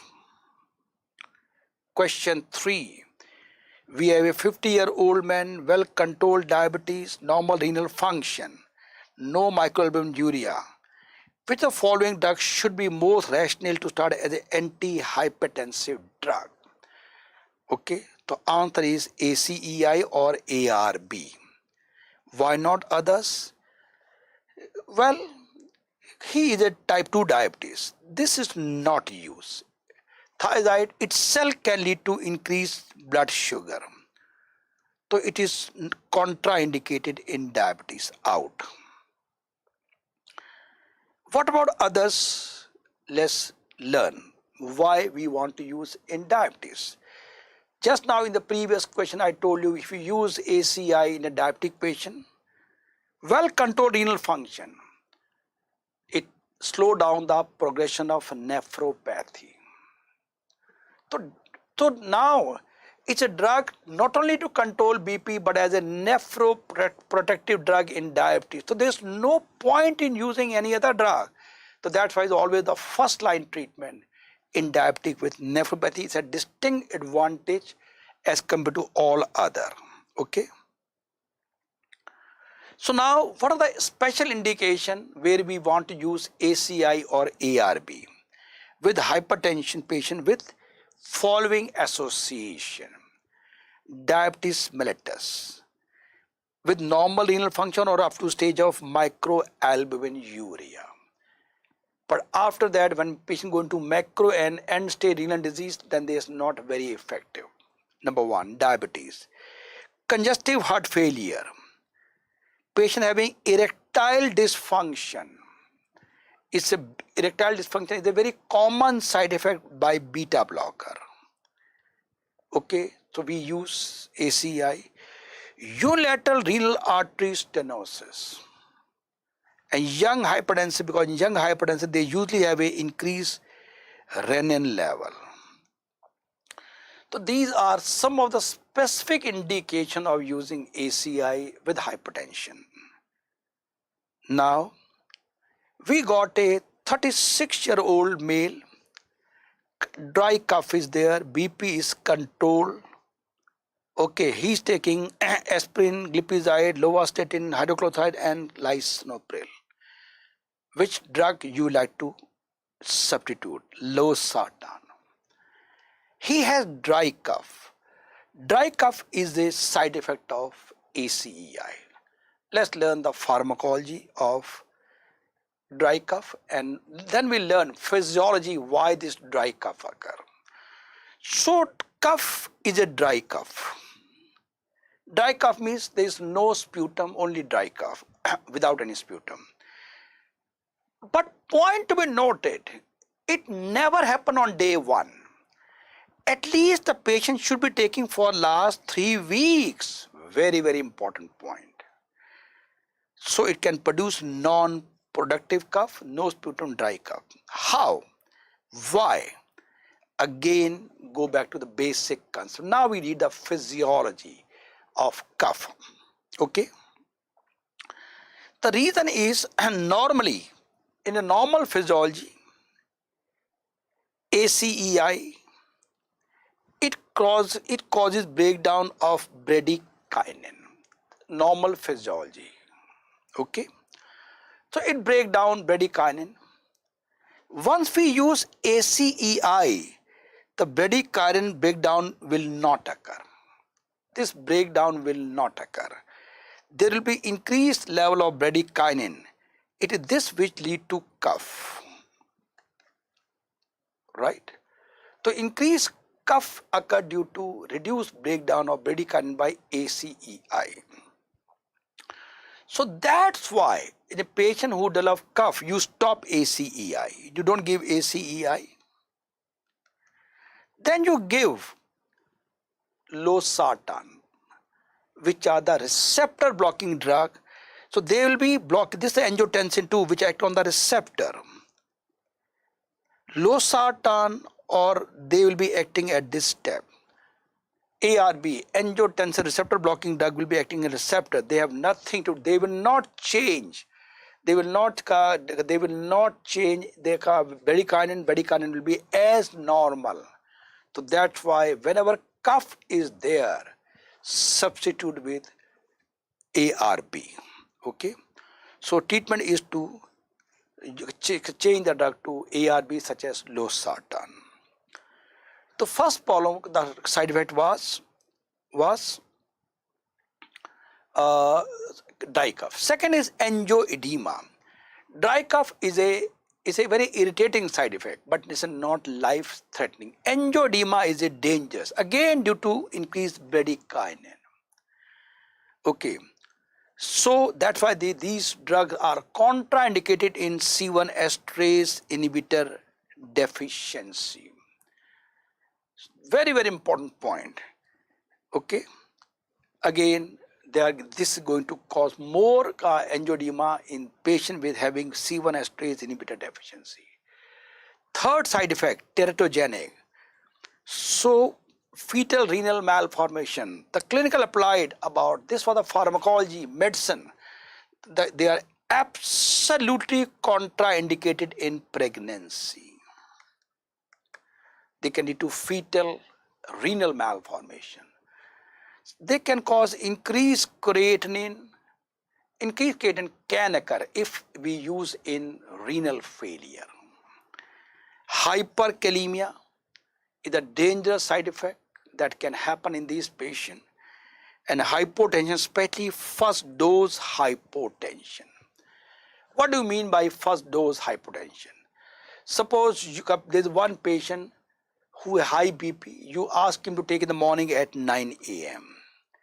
He take and start going to office. He's going toward the bus stop, or maybe going toward the metro rail. He's going toward. Suddenly BP will fall and he will collapse. The clinical applied, that's why this should always be given in the evening when the patient is at home. Never start the medication in the morning, always start in the evening, because they lead to first dose hypotension is there. Contraindication where you don't have to use at all, bilateral renal artery stenosis. Point to be noted, in unilateral renal artery stenosis is the drug of choice, but in bilateral it is the contraindication, because whenever we have a renal artery stenosis, renin level is very, very high.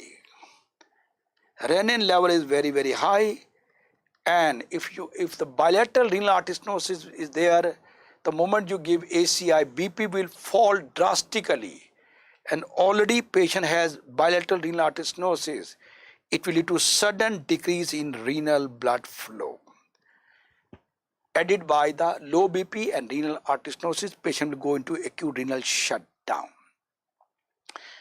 Pregnancy is an absolute contraindication. Hyperkalemia like CRF is an absolute contraindication, and they are contraindicated in C1 esterase inhibitor deficiency. They are contraindicated. Okay. Golden line to remember. Best treatment of dry cough caused by ACI is replacing this drug with angiotensin receptor blocking drug like losartan.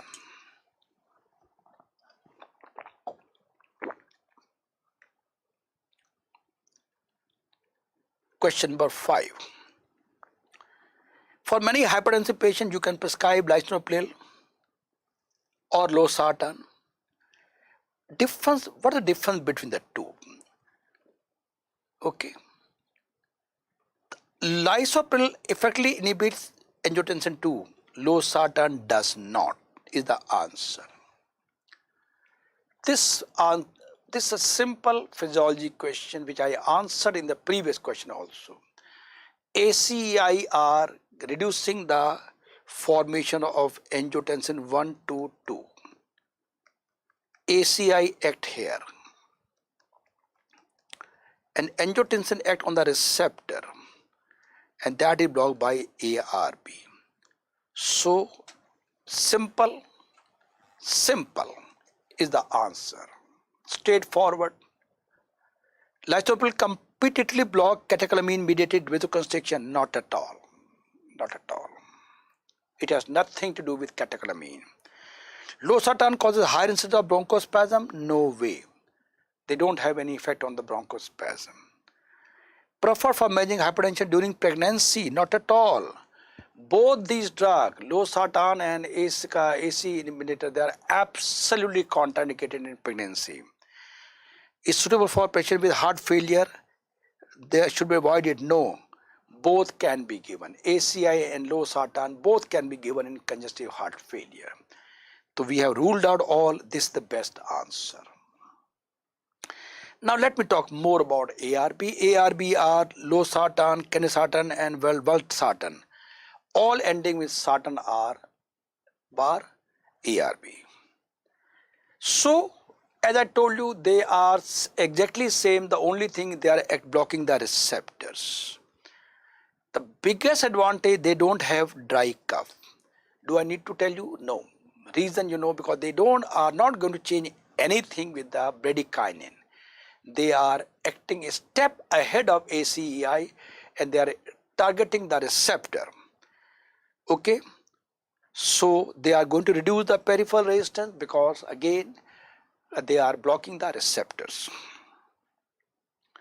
Since they do not affect the metabolism of bradykinin, so no change in bradykinin level. Uses are same as ACEI. Rather, extra advantage we can use where the patient has suffering from cough or angioedema. In such cases, we can use this. Point to be noted. Cough is the usual question they ask the patient on ACI develop dry cough. The what is the thing? Answer is replaced with ARB. Adverse effects are exactly same as what we saw in ACI. Contraindication also same, exact ACI. Adverse effect, everything with ACI except cough and angioedema. Rest all are same. There is no change. Okay, everything is written with you. Aliskiren, I mentioned earlier, it's a renin inhibitor, direct renin inhibitor. So it blocks conversion of angiotensin to angiotensin 1. The clinical use is hypertension, or in fact, this is the one. Remember, it's the one drug which is going to reduce the angiotensin 1. So it is acting at the very first step of angiotensin getting converted into angiotensin 1. Adverse effects are exactly same as what we got in, same as we are getting in ARB. Okay, same all ACI like effect will be there. Okay, so friends, this is all about ACI, ACE, and I hope you could nicely understood the physiology, getting correlated with pharmacology and getting correlated with medicine. This is complete integration is there. If you know this much, you don't need to read any other book. This is more than enough to understand the subject. Okay. There are few information. I have done tests and discussion on 3rd Jan, 17th Jan and 31st Jan 2021. They are in the YouTube. You can very well see and enrich your knowledge. And you can watch these videos and today's video also in YouTube. This is for those who are watching live and you want to recommend to your friend. You can very well tell that these videos, this lecture is in YouTube.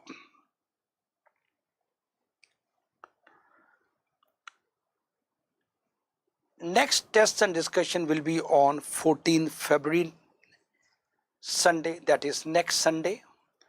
Same time, 10 a.m. to 2 p.m. and topic will be antiplatelet thrombolytic. These are very confusing topic, but don't worry, I'll be nicely correlating first with their anatomy, physiology, pathology, pathophysiology, medicine, pediatric, everything I'll be covering to you, including pharmacology, everything. So don't miss that class also. Okay. I have one more information for you. I have got certain very beautiful recorded lecture. Okay, if somebody want to see those recorded lectures, every topic has been an integrated approach, A to Z about that topic. You don't need to read anything else. If you want to see those videos, you can WhatsApp at this number and just say that I want the free video. You can note down this number, it's a WhatsApp number. This is the for Indian students, and this for those who are international students. You have to add +91 India code, and just send the message that send me some free videos, and my staff will be sending the free videos, and you will love to see those videos, and you really find how integrated approach is done. That is the need of any exam in the world. Okay. Well, what do you mean by integrated approach? Like I have a lecture on HIV. In HIV, I have integrated all these topics. Once you see that lecture, you will find everything has been given at one place. And I can assure you, this integration you will not find in the lecture of any other. Okay, this needs a lot of hard work, and I have done it. So, nice integration. If you want to see lecture, you are welcome to contact my staff. I have also written a book, Medicine Simplified. It's a mini Harrison. This is what you need it. Okay, it's available on Amazon also. My aim is to convert you from a simple star to a moon. There are millions and millions of stars, but there is only one moon. I want you to be moon among the stars. My idea of training is to teach you in such a way, like an eagle, it can survive from -45. It can survive from -45 to +45. It is a unique quality. -45 to +45 it can survive. Okay, because body is adjustable to survive in extreme cold to extreme hot. And that is possible, same thing with you also. It's possible only when your basic concepts are clear. You can answer any question in the world. That's the aim that we plan to do for you. Thank you very much for watching this video, and thank you very much for attending this live session. Okay, thank you for the live student, and of course thanks to those also who will be watching later on. God bless all of you.